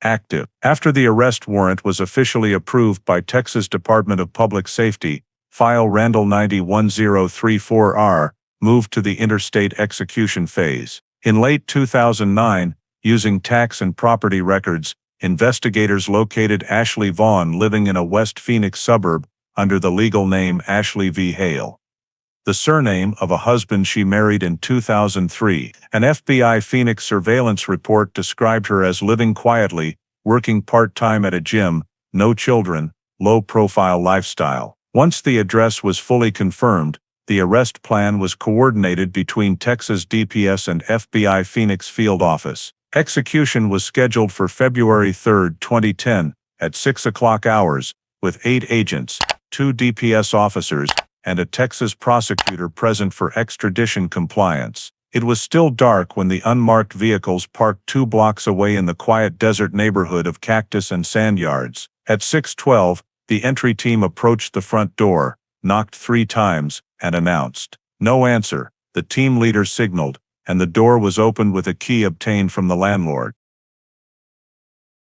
Ashley Vaughn was found in the living room wearing a robe, sitting at the dining table with a coffee cup. She appeared stunned when the warrant for second-degree murder and insurance fraud was read to her. An agent cuffed her, read Miranda rights. She offered no resistance, only asked in a low, hoarse voice, "This is about Douglas." The house was searched under the same-day warrant. In the bedroom, agents seized a wooden box engraved DW from a high shelf. Inside, wrapped in felt cloth, was a Colt .45 handgun. Surface wiped clean, but serial number 721844, clearly visible. Exact match to the firearm.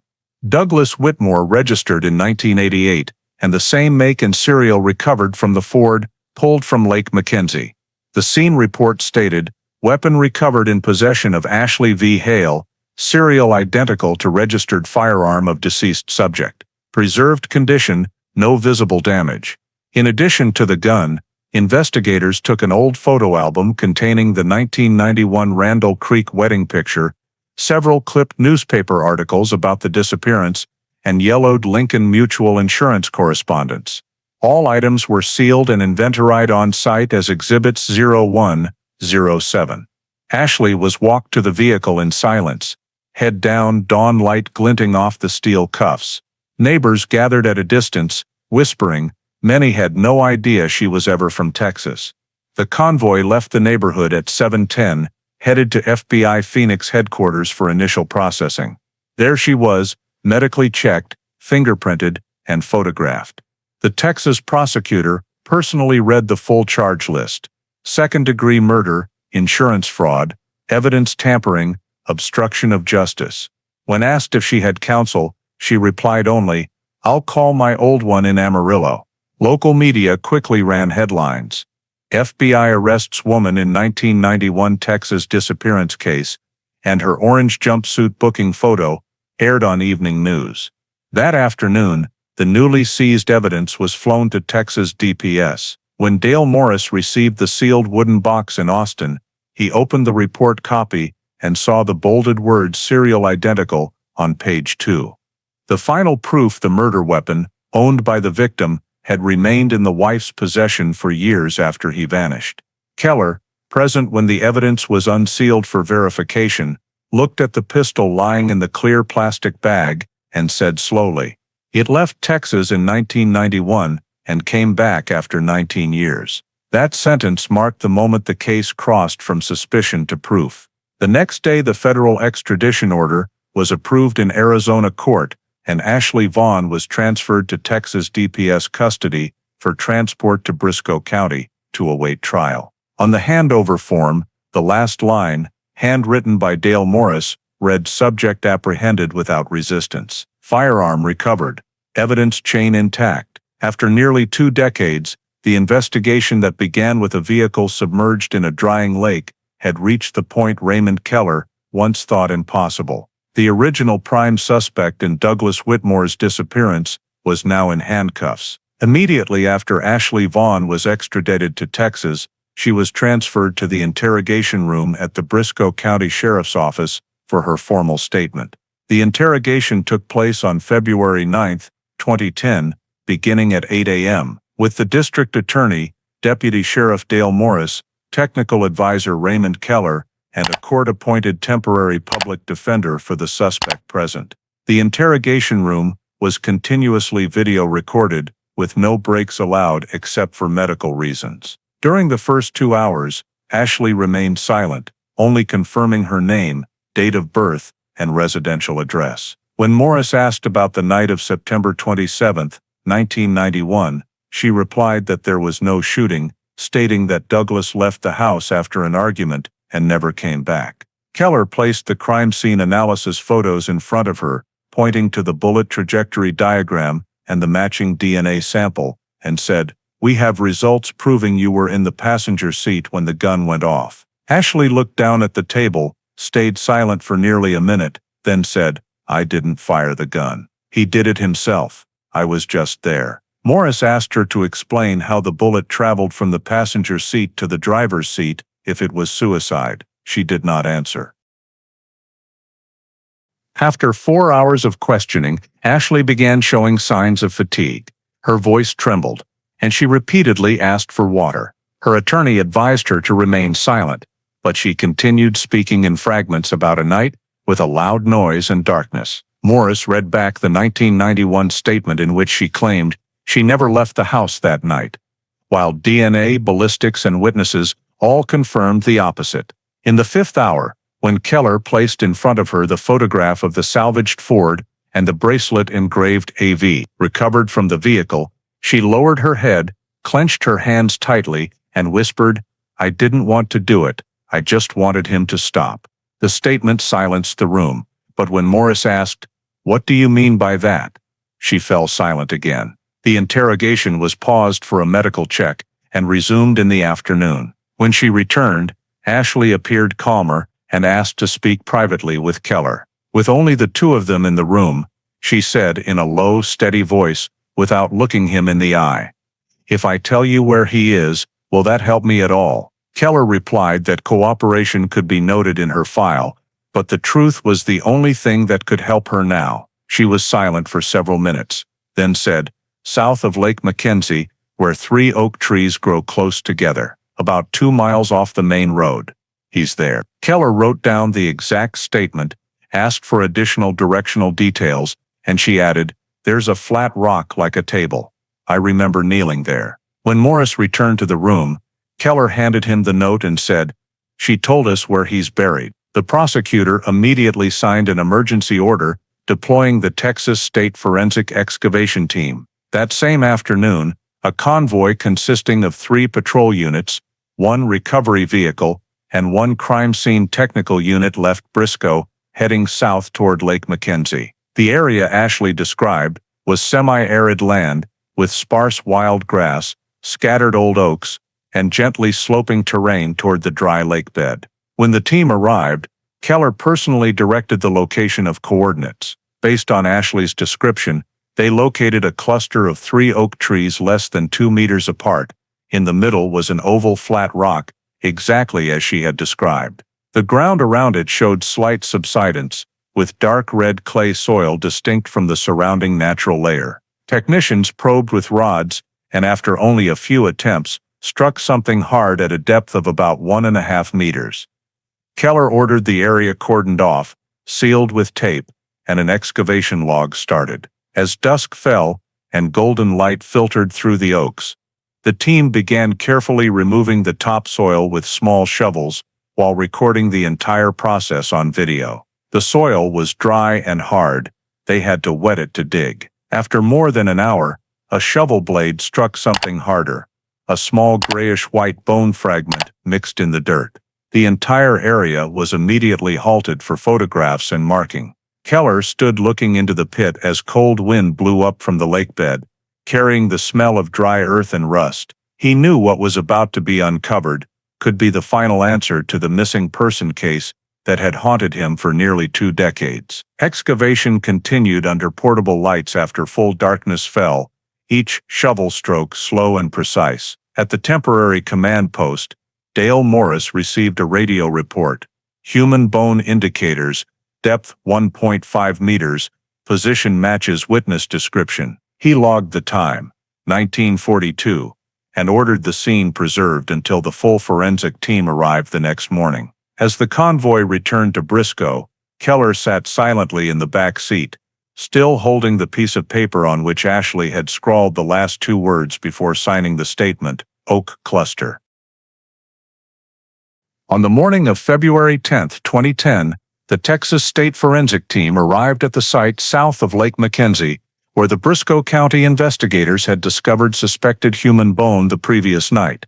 Winter sunlight slanted through the oaks, reflecting off the cracked dry ground, creating a scene that was both still and heavy. The entire area was sealed within a 50-meter radius, with barriers erected and signs reading Forensic Excavation Site, authorized personnel only. Under the direction of Forensic Lieutenant Maria de Luna, excavation began at 8:15 a.m. Following full protocol, continuous video, coordinate measurements, and geological layer documentation. Raymond Keller was present as an observer, standing quietly outside the tape, still holding the thick file for case Randall 901034R. Technicians divided the area into 4 grid squares, digging each with small shovels and brushes to avoid damaging evidence. At a depth of more than 1.5 meters, the red clay turned gray-brown, mixed with small roots, and within minutes, a technician's trowel struck something hard. As the soil was cleared away, the shape of a femur gradually appeared, grayish-white, dry, and brittle. The entire process was immediately paused for photography and measurement. Soil samples around the area were taken to analyze moisture and pH for burial time estimation. After nearly 3 hours, most of the skeleton was fully excavated, skull, spine, pelvis, and lower limbs lying on the left side, facing the lake, clearly buried manually rather than naturally covered. Experts determined the body had been wrapped loosely, possibly in a tarp or cloth that had completely decomposed. Next to the skeleton, they recovered a metal ring still shiny under the mud. When rinsed, the faint, clear engraving read, DWAV 1990. Beneath the right pelvis remained fragments of a rotted black leather belt, the brass buckle still intact with the Western brand logo. Additionally, a 1989 dime was found near the left ribs, likely in the victim's pocket at burial. All items were sealed and numbered 01 through 05 and taken to the on-site examination table. Keller looked at the ring. His aging eyes seemed to reflect something between emotion and burden. "That's the engraving on their wedding rings," he said softly, his voice almost breaking. After the complete skeleton was recovered, totaling 206 bone fragments, most intact. With no major impact damage, 2 circular 11 mm holes were observed in the sternum and right ribs, consistent in size with the .45 slugs recovered from the vehicle and penetrating front to back. The preliminary field report determined cause of death consistent with close-range gunshot trauma. The remains and evidence were transported the same day to the State Forensic Lab in Austin in a specialized vehicle under escort by 2 Texas DPS officers. At the lab, mitochondrial DNA sequencing was performed using femur and molar samples for comparison against the state missing persons database. However, since the victim had no surviving direct relatives in Texas, Dale Morris contacted Eva Whitmore, Douglas's only daughter, now living in Oregon, to request a comparison sample. Eva agreed immediately upon hearing remains had been found and sent a buccal swab overnight. Analysis took more than 3 weeks. The final report was delivered to Briscoe County on March 2, 2010, with the bold heading mitochondrial DNA match, 100% consistent with maternal line of Eva Whitmore. This confirmed the remains belonged to Douglas Whitmore, missing since September 1991. Additional ballistic analysis on the 2 rib holes perfectly matched the bullet trajectory recovered from the Ford, proving Douglas was shot while seated in the driver's seat. The slug passed through the right chest, striking lung and heart, causing instant death. The combined Texas DPS report concluded: cause of death, penetrating chest trauma by firearm, weapon Colt .45 pistol, serial 721844, manner of burial, unlawful, intentional, concealment. Identity, positively Douglas Whitmore. Copies were sent simultaneously to the District Attorney and Briscoe County Sheriff's Office. That afternoon in the Briscoe County office, Raymond Keller sat silently rereading every page, his hands trembling slightly as he held the report. Every detail he had written in his 1991 notebook, tire tracks to Lake beige fabric scrap, no body recovered, was now closed with a single line, remains positively identified. On the desk, the DW wedding ring sat in a clear evidence box, its metal reflecting a cold light. Keller stared at it for a long time, then whispered, as if to himself, 19 years, and he was still here, exactly where she said. Outside the window, late winter Texas sun spread across the parched land, where the oak clusters stood silent, bearing witness to the excavation that had finally returned a name to the man forgotten for nearly 2 decades, Douglas Whitmore. With DNA confirmation that the remains belonged to Douglas Whitmore, the Texas Department of Public Safety formally launched the final phase of forensic investigation, full correlation of all physical evidence, skeletal examination, bullet trajectory, and scene data to establish the final manner of death report. At the Austin Forensic Lab, Dr. Maria DeLuna led a team of 3 specialists in osteology, ballistics, and forensic geology. The work was conducted meticulously over 2 weeks. Every minute detail was analyzed with scanning electron microscopy and 3D spatial reconstruction software. Starting with the skull and spine, the team found no external trauma or non-ballistic fractures. Right ribs 3 and 5 showed 2 circular holes averaging 11.3 mm in diameter, with slight heat charring at the edges, confirming high-velocity passage. Penetration direction was front to back, right to left, slightly downward, perfectly matching the 2008 cabin reconstruction of the Ford F-150. Based on bone damage locations, the path was calculated as passing through the right lung, through the heart, and lodging in the left scapula, causing near-instant death. The second slug, recovered from the truck floorboard, left no bone trace and was likely fired afterward or post-collapse. Combined with bone condition and artifact preservation, DeLuna concluded the victim was shot while seated, at close range, from the passenger side area. Histological analysis of soil adhering to the bones showed mineral and dust composition identical to samples from the South Lake Mackenzie burial site, proving the body was buried there shortly after death and not moved multiple times. However, the left wrist showed a small spiral fracture, likely caused by forceful dragging or lifting of the body post-mortem, evidence the corpse was moved at least once, probably from the shooting scene to the grave. The team's report reconstructed the full sequence. The shooting occurred inside the Ford F-150 at the driver's seat. Douglas Whitmore was struck by 2 close-range rounds from the right. After death, the body was removed from the vehicle, most likely through the passenger door since the driver's door was welded shut. The perpetrator then transported the body approximately 2 miles from the lake shore to the oak cluster south of Lake Mackenzie and buried it shallowly under red clay. This perfectly matched Ashley Vaughn's February 9 interrogation description of the site with 3 oaks and a flat rock. DeLuna's conclusion: all forensic findings are consistent with homicide. The cause of death, gunshot wounds to the chest fired at close range. The victim's remains show no signs of accidental trauma, self-inflicted injuries, or post-mortem dismemberment. The 52-page report was forwarded to the Briscoe District Attorney and Deputy Sheriff Dale Morris for case closure. When Keller read the bolded line consistent with in-vehicle trajectory, he nodded slowly. It was the final answer to the doubts he had carried for 19 years. In the briefing room, the scene map was rehung, red dots now connecting. Whitmore House, County Road 13, Lake Shore, Oak Cluster, burial site. Everything formed a closed loop with no gaps. The prosecutor officially declared, forensic authorities confirmed death by gunshot, body transport, and intentional concealment of the scene have been proven. Field investigation is closed.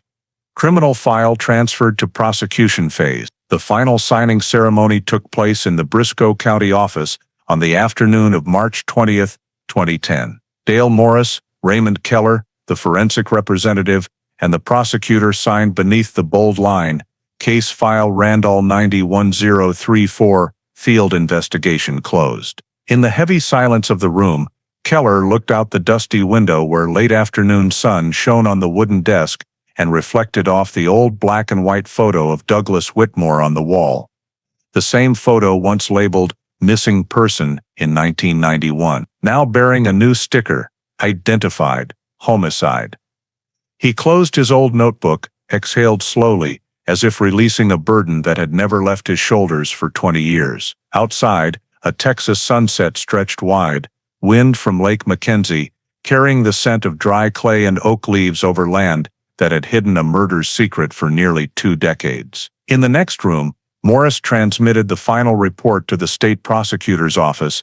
Forensic phase completed, all evidence consistent with homicide. Field investigation officially concluded. When the red stamp closed, field unit struck the last page. The sound was dry and final, ending the longest investigation in Briscoe County history, one that began with falling snow in autumn 1991 and closed under the harsh March 2010 sun, with the truth finally written from the earth. With the field investigation and forensic conclusions complete, case Randall 91034 R was officially transferred to the criminal prosecution phase. On April 2, 2010, the Amarillo District Attorney's Office, responsible for Briscoe County, received the full file from the Texas Department of Public Safety, 14 volumes totaling more than 3,000 pages, 112 sealed items of evidence, and the 52-page forensic conclusion determining cause of death as penetrating chest wound by firearm. Chief Prosecutor Richard Halverson chaired an internal meeting with a special legal team of 5, including criminal investigation advisors Dale Morris and Raymond Keller. On the conference table, Halverson spread out the complete case timeline marked by key dates: 1991, disappearance; 2008, case reopened; 2010, remains identified. He spoke slowly. This is no longer a missing person case. This is premeditated murder concealed by calculation. A draft indictment was prepared in 3 days, charging 3 primary counts: second-degree murder under Texas Penal Code Section 19.0, 2, tampering with evidence, and obstruction under Section 37.0, 9, and insurance fraud under Section 35.02. Maximum penalty, if convicted, life imprisonment without parole. On April 6, Prosecutor Halverson formally signed the indictment and filed it with the Briscoe County District Court to schedule the initial trial appearance. Meanwhile, the Amarillo prosecution team began compiling the trial evidence presentation. The chain included the 2.45 slugs, Colt pistol serial 721844, Ashley Vaughn's DNA from the passenger seat, the DW wedding ring, the Lincoln Mutual Insurance report, and statements from 2 key witnesses, Hector Salazar and Helen Vaughn. Ashley's background was thoroughly reviewed: financial records, marriage records, and Arizona residency. Supplemental investigation confirmed that 4 weeks after receiving the insurance payout, she left Texas, obtained a new passport, moved first to New Mexico, then Arizona, behavior indicating intent to permanently flee the scene. At the Amarillo office, specialists built a full 3D behavioral reconstruction showing how the Ford F-150 was driven from the Douglas home to Lake Mackenzie and the 2-mile route from the shore to the Oak Cluster burial site. Keller, who personally supervised the modeling, marked the shooting location and estimated time of death, perfectly aligning with bone damage and scene mapping.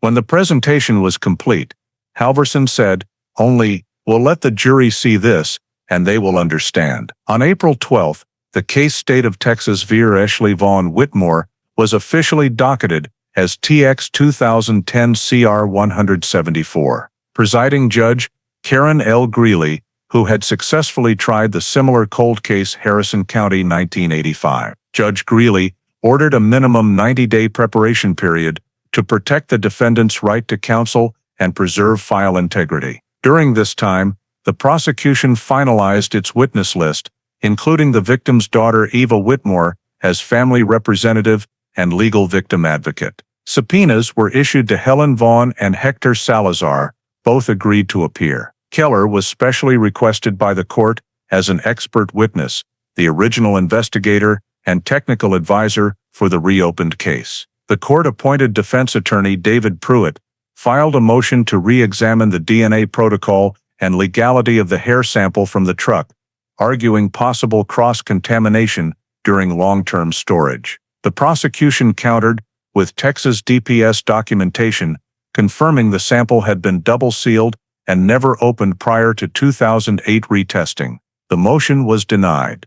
Regional media quickly reported Randall Creek trial wife faces murder charge after 19 years. Major Texas papers ran photos of the Amarillo courthouse with headlines "Cold Case Reopened After Decades." In that context, Halverson ordered the entire team to maintain strict confidentiality regarding remaining evidence, especially the Colt pistol and wedding ring symbolic items that could influence jury psychology. Back in Briscoe, Dale Morris performed a final review of all scene records, cross-checking every log to ensure an unbroken chain of custody. On May 25, 2010, the prosecution filed its notice of readiness, confirming the state of Texas had completed all trial preparation and was ready to proceed. In the report to the state, the conclusion was bolded: all forensic, testimonial, and financial evidence consolidated. Case ready for trial. When the report was printed and stamped,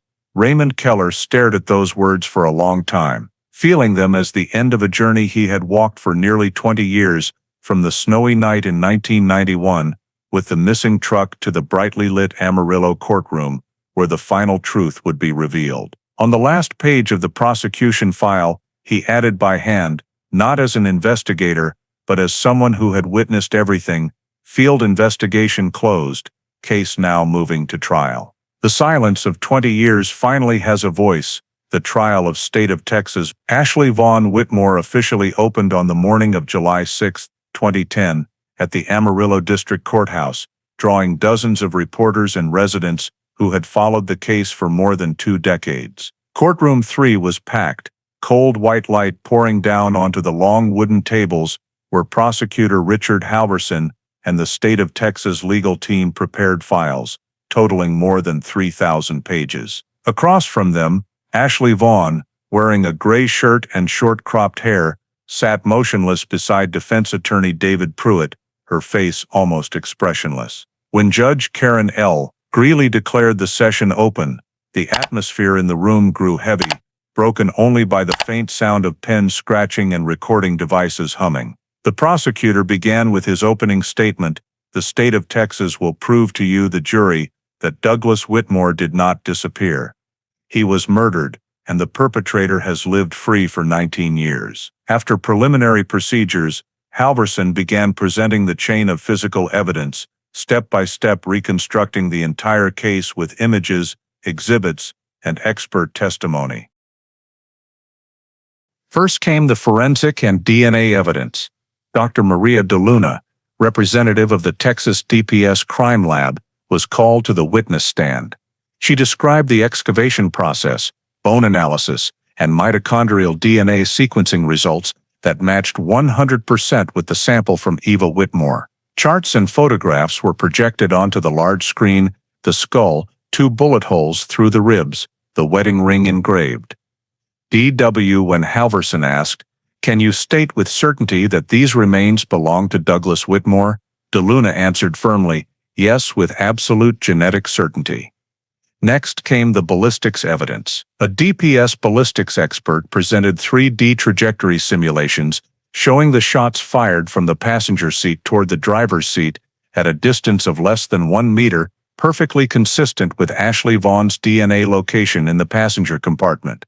The 2 bullets were displayed to the court in sealed plastic cases, along with photographs of the Colt .45, serial number 7218844, the same gun registered to Douglas Whitmore, and the one later recovered from Ashley's home in Arizona. When the prosecutor asked, "Is it possible for 2 different firearms to share the same serial number?" the expert replied, "No, only one firearm was ever manufactured with that serial number." The short answers echoed powerfully through the courtroom. Halverson moved on to the financial evidence, projecting copies of the Lincoln Mutual Life Insurance Policy, signed September 6, 1991, and the presumptive death declaration Ashley filed just 6 months after the disappearance. Financial specialist Annette Walsh confirmed a series of cash withdrawals and a new account opened in Arizona under the name Ashley Vaughn containing funds exactly matching the insurance payout. Halverson stated, "This evidence demonstrates an undeniable financial motive. She killed her husband for the insurance money."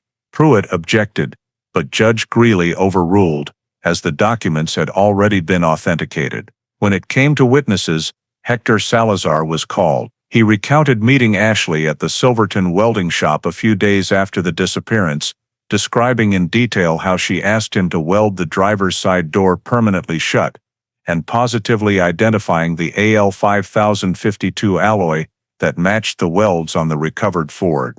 When asked why he remembered so clearly, he replied, "Nobody brings a vehicle in to have a door welded so it can't be opened. I remember because it was so strange." Next was Helen Vaughn, the defendant's mother, compelled to testify under subpoena. She told the court that on the night of September 27, 1991, she heard gunshots, saw her daughter run into the room, and was told, "Don't go outside." When the prosecutor asked, "Did you call the police?" she lowered her head. "No, I was scared." That answer brought complete silence to the courtroom. Halverson turned to the jury. "That is the voice of someone who concealed the truth for 19 years. He continued connecting the evidence. Helen's testimony matched the time of the shots established by ballistics. Hector's matched the vehicle tampering. The DNA matched the shooter's position. On the screen, he displayed a composite diagram linking 4 pillars of evidence: ballistics, DNA, financial, witnesses. Red lines connected each element like a logical web: passenger seat, Ashley's DNA, bullet path, victim's Colt .45, insurance policy, sole beneficiary, welded door, concealing the shooting direction.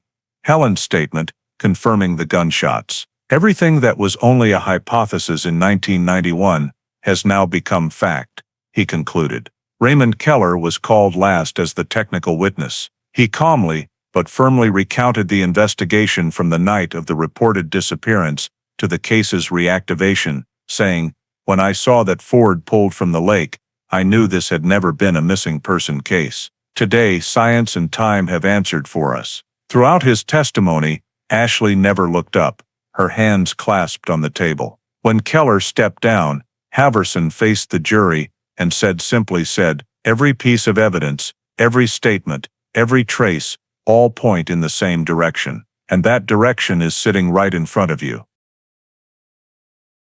Judge Greeley noted that the prosecution rested at the end of the 3rd day, concluding with the sealing of all exhibited evidence. In the court record, the final line read, "All physical, forensic, financial, and testimonial evidence presented and accepted." The courtroom lights clicked off, leaving only the dim yellow glow from the hallway reflecting off the large screen in the center of the room where the wedding ring engraved DW still glimmered, the final link between the victim and the truth that justice had finally named. After 3 tense weeks of trial, State of Texas 5 at Texas fought Ashley Vaughn Whitmore moved to its final phase with closing arguments. On July 26, 2010, the Amarillo courtroom was again packed, public galleries completely full, while media crowded the hallway outside. For the state, prosecutor Richard Haverson began with a concise summary, his voice calm but resolute. "We are not trying a disappearance.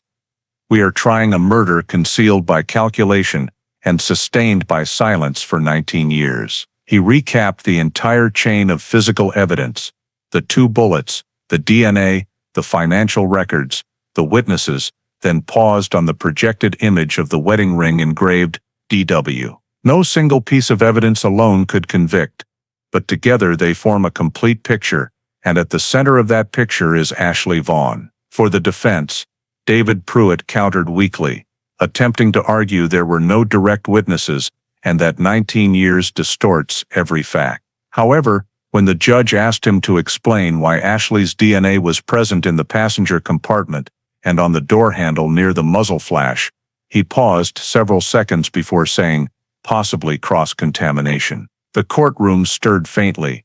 That argument had already been rejected during pretrial motions. The prosecutor gave a slight smile, turned to the jury and said, "If 19 years could not erase the DNA, neither can it erase the truth." When Haverson delivered his final rebuttal, the light in the room seemed to grow heavier. Judge Greeley read the instructions to the jury, directing them to consider each charge separately based on the physical evidence, witness testimony, and proven motive. The 12 jurors left for deliberations at 11:15 a.m. Outside, hot West Texas wind blew hard, prolonging the wait. Keller and Morris sat in the back row, silent. Just under 3 hours later, the deliberation room door opened and the jury returned, faces grave. The clerk took the verdict form and handed it to Judge Greeley. She read slowly, each word ringing clearly in the dead silence. On the charge of second-degree murder, the jury finds defendant Ashley Vaughn Whitmore guilty. On the charge of tampering with evidence, guilty. On the charge of insurance fraud, guilty.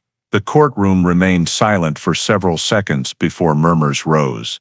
Ashley sat motionless, staring straight ahead, expressionless. When the judge asked if she wished to speak before sentencing, she only shook her head and whispered, "Nothing." Sentence was pronounced immediately. For second-degree murder, defendant Ashley Vaughn Whitmore is sentenced to 25 years imprisonment at the Gatesville Correctional Facility, State of Texas, with no parole eligibility for the first 20 years. For tampering with evidence and insurance fraud, sentences to run concurrently. Total term to serve 25 years. The gavel fell, sharp and final. In the witness section, Helen Vaughn bowed her head and wept. She was called forward next for her own judgment. Due to her limited role of failing to report a crime and concealing information, the judge imposed a 5-year suspended sentence, plus probation and community supervision, for the first 2 years. Helen nodded, tears running down her cheeks, whispering, "I deserve it." As officers approached to cuff Ashley, she turned briefly toward her mother, an empty glance, then was led away in silence. In the gallery, Eva Whitmore, Douglas's daughter, stood, clutching the wedding ring she had received back from evidence, eyes wet but resolute. As the escort left the courtroom, Prosecutor Halverson packed his files and looked at Keller. 20 years, and you were right." Keller replied softly, "Not right, just finally the truth got heard." That afternoon, the judgment was formally signed and stamped in red. Verdict: guilty. Sentenced. Case Randall 91034R concluded. Amarillo papers immediately ran the headline, "Cold Case Verdict, Wife Sentenced After 19 Years." In the courthouse hallway, Raymond Keller remained the last to leave.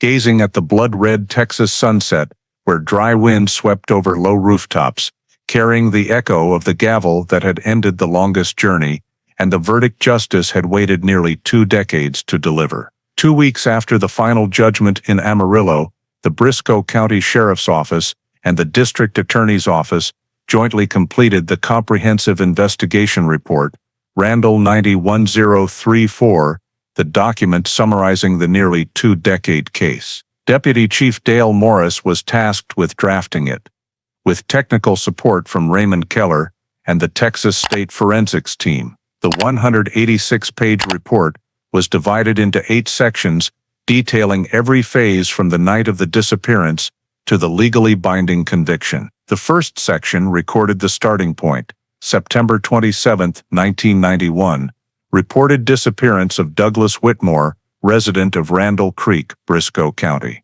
That phase was labeled Initial Response, during which local law enforcement searched the home area and County Road 13, finding nothing suspicious beyond tire tracks leading to Lake Mackenzie. The 1991 Field Investigation section documented the expanded search involving divers, helicopters, and manual sonar, yet no vehicle or body was located. The file was marked inactive in December 1991, ending the first phase in deadlock. The third section, titled Case Reactivation, 2008, began with the drought that lowered Lake Mackenzie's water level, exposing a metal frame suspected to be a vehicle. Discovery timeline, scene photos, recovery records, and confirmation of Texas plate TX3N7245 were all attached. Also included were images of evidence inside the vehicle, the Colt .45, a cassette tape, an AV bracelet, and the report noting no remains were present. The fourth section, Forensic and Ballistic Examination, summarized scene analysis, 245 bullets, trajectory from passenger to driver's seat at close range, ruling out suicide, DNA samples from the passenger area, matching Ashley Vaughn. The report concluded, the evidence structure establishes intentional shooting from the position right of the victim. The fifth section, Financial Motive Analysis, presented the discovery of a $250,000 life insurance policy, with Ashley Vaughn as sole beneficiary, plus withdrawals and relocation to Arizona, 6 months after the disappearance. Investigators concluded financial motive was central to the crime. The sixth section, Witness Testimonies, compiled statements, Hector Salazar, confirming Ashley brought the vehicle to have the driver's door welded shut using AL 5052 alloy. Helen Vaughn, admitting she was home the night of the incident, heard shots, and was told by her daughter not to report it.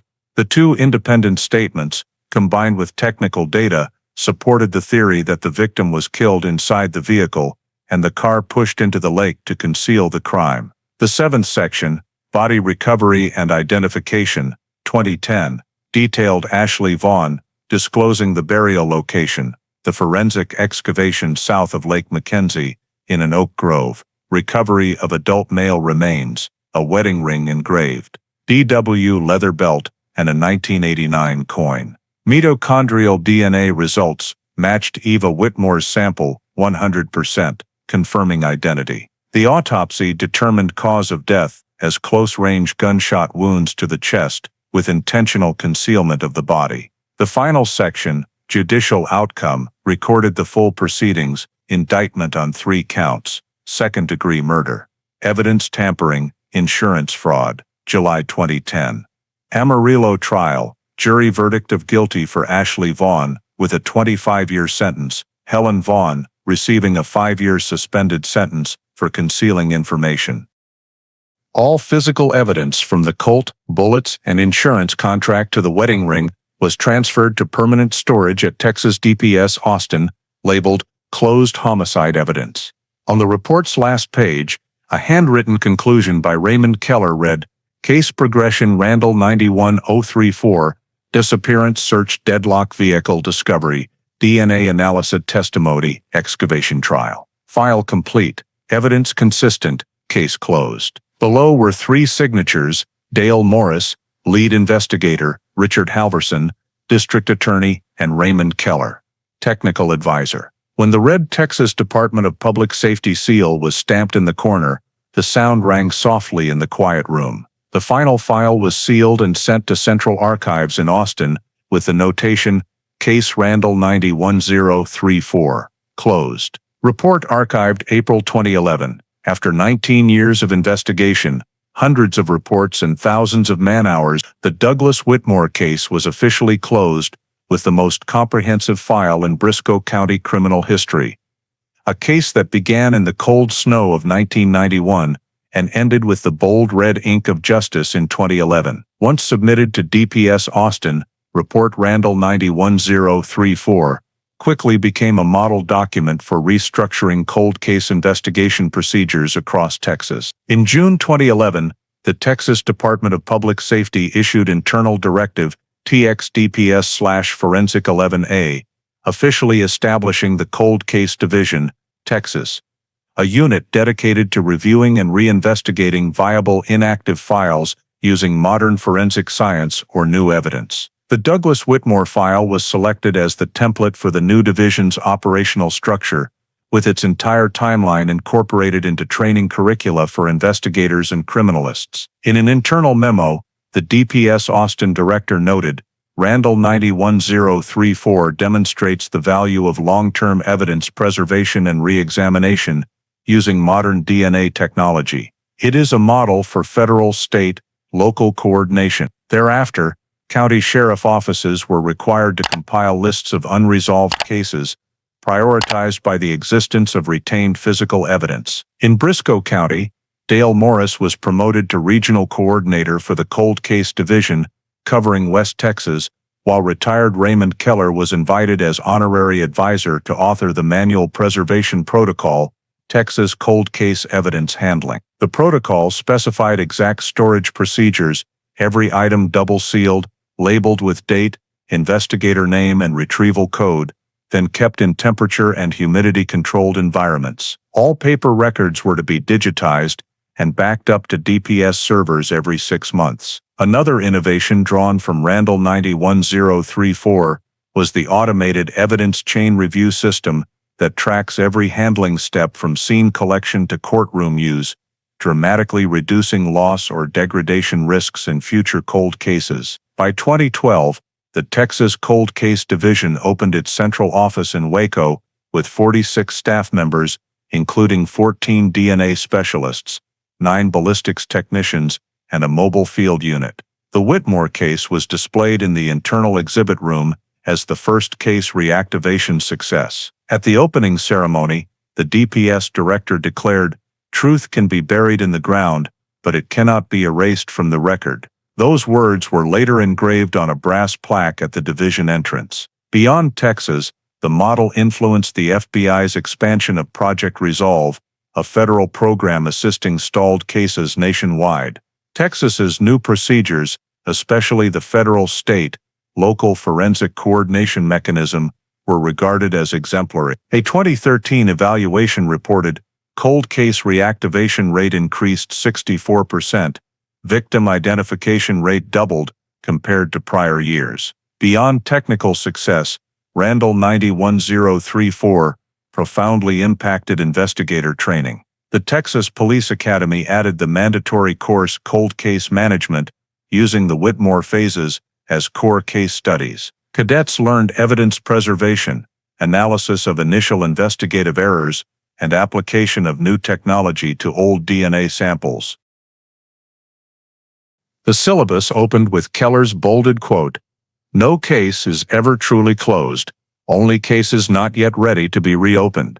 Starting in 2014, Texas also launched the statewide Evidence Preservation Grant Program, funding small counties to build standard-compliant evidence vaults capable of preserving samples for decades. Briscoe County was among the first 3 counties to complete its new facility, named the Whitmore Archive Facility, in honor of the case that transformed state procedure. At the dedication, Dale Morris said simply, "The Whitmore case didn't just deliver justice for one man, it shaped how we preserve truth." When the building officially opened, he placed the original Randall 91034 file in Shelf 01, signing his and Keller's names beneath a small steel plate engraved, "Preserved for Truth, Briscoe County, Texas." Every year since, DPS Austin has issued annual reports on cases reopened using these protocols, recording in the first decade, 87 formerly inactive cases reactivated, 19 yielding perpetrator identification through decades-old DNA. Within the profession, the code Randall 901034 has become shorthand for persistence and procedural excellence. Young investigators refer to it simply as Whitmore, the case where Texas learned how to keep truth alive. At DPS Austin, Dale Morris's final summary report remains on permanent display, the lower right corner bearing his and Raymond Keller's handprints, two men who turned a seemingly forgotten file into the foundation for an entire generation of investigators, where justice is measured not by time, but by the precision of every piece of evidence preserved against it. On September 12, 2010, exactly 19 years after the night Douglas Whitmore vanished at Randall Creek, case file Randall 901034 was officially closed under the administrative procedures of the Texas Department of Public Safety. That morning, in the DPS Austin office, the third-floor forensic storage room was brightly lit by fluorescent lights.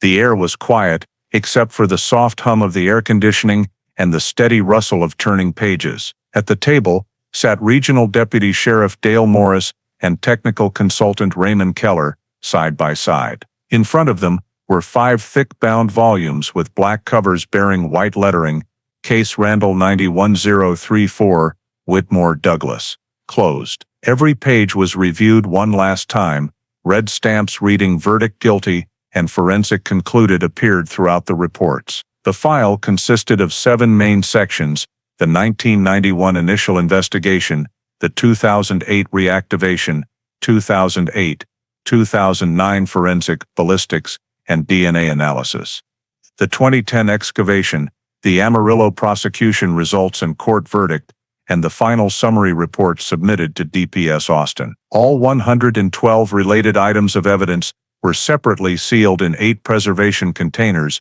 including the Colt .45 with serial number 721844, 2 bullets, a wedding ring engraved, a leather belt, paint chips, mud samples, and 14 original crime scene photographs, each container labeled with a barcode and marked Evidence Preserved, Randall 901034. As the DPS staff performed the final check before moving everything to storage, Keller stood silently looking through the glass, the light reflected off the file covers like a thin layer of time. He remembered every stage of the investigation they had lived through, the missing person call on that snowy night in 1991.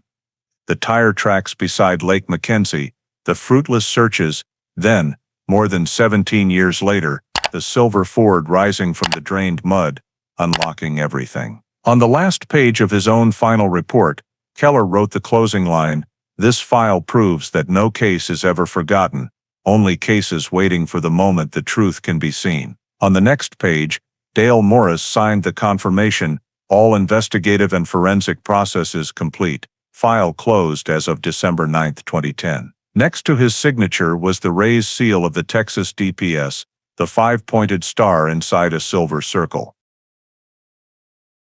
At exactly 11:45 a.m., the archivist wheeled the containers down to the basement, long-term storage area reserved for closed criminal cases with convictions. Vault 27B was opened. Yellow light fell across the cold steel, and the label Whitmore, Randall 901034, was affixed, placed right beside other famous cases in the state. When the door closed, the metallic sound echoed lightly in the silent space, like the final period at the end of a nearly 2-decade journey. That afternoon, the Austin office issued an internal memo confirming Case Randall 901034 officially closed and archived. All evidence secured under long-term preservation protocol. The memo was sent to every unit in the cold case division, accompanied by thanks to the Briscoe County team for their perseverance and professional excellence in turning a missing person case into justice. The same day, the complete report was forwarded to the Office of the Texas Attorney General, which described Randall 901034 as one of the longest yet most successful criminal investigations in state history. In the notes section, the timeline was clearly stated: Investigation Timeline, 1991, Missing 1991, 1992, inactive. 2008, reactivated. 2010, solved. 2010, closed. 1 week later, a digitized copy of the file was uploaded to the DPS secure database JusticeNet TX, ensuring access for forensic research and training purposes. Keller was asked to sign the technical handover document, formally ending his role after more than 30 years of service. When he finished signing, he closed his old investigation notebook, the one that contained the trembling handwriting from that night in 1991. Probability Douglas Whitmore still somewhere around Lake Mackenzie. That line now had its answer on the very first page of the forensic identification report. Remains positively identified. At the end of the day, Morris and Keller stood in front of the storage room, looking at the newly mounted brass plaque outside. Texas Department of Public Safety, Cold Case Archive, preserving truth for future justice. Morris said quietly, "That's it, Ray." Keller nodded, giving a tired smile.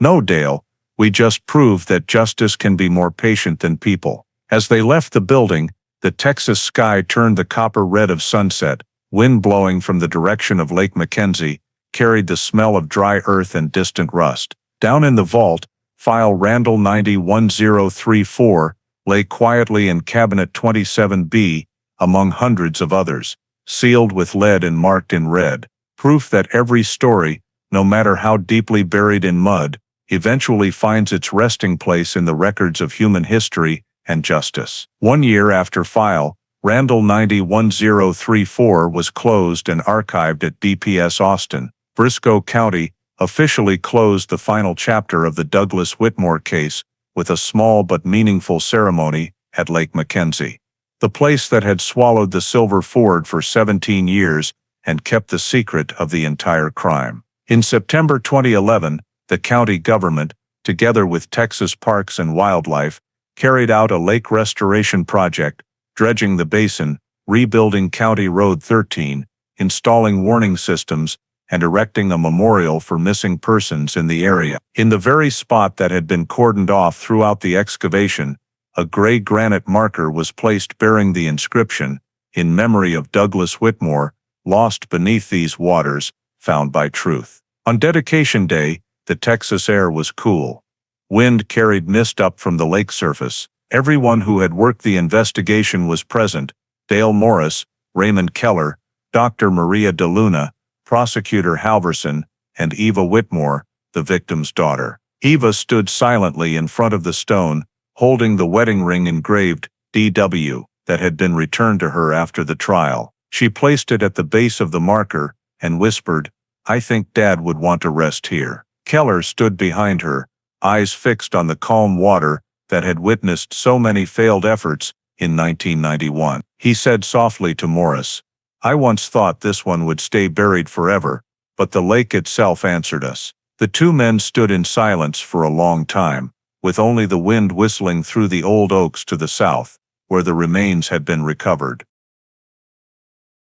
On the opposite shore, a large bronze plaque was mounted beside the new walkway, detailing the entire investigation timeline from 1991, missing to 2010, case closed. At the bottom was a note from the Texas DPS, dedicated to all investigators who refused to forget. After the ceremony, the Lake Mackenzie Restoration Project was incorporated into the Texas Criminal Heritage Preservation Program to educate the next generation of investigators. Every year, police academy cadets and new forensic technicians visit the site as part of the Field Memory Program to learn the importance of evidence preservation and perseverance in investigation. A place that was once a murder scene has become a symbol that justice may arrive late, but never absent. At Briscoe County headquarters, a replica of the memorial stone was placed at the entrance to the Cold Case Archive. Beneath it, a line handwritten by Keller, "Every truth rises, no matter how long it has been buried." By the end of that year, an internal DPS report classified Randall 901034 as exemplary of intergenerational investigation work, and it was added to statewide training materials. The final bolded summary read, "Case duration 19 years, outcomes solved, verdict, justice delivered."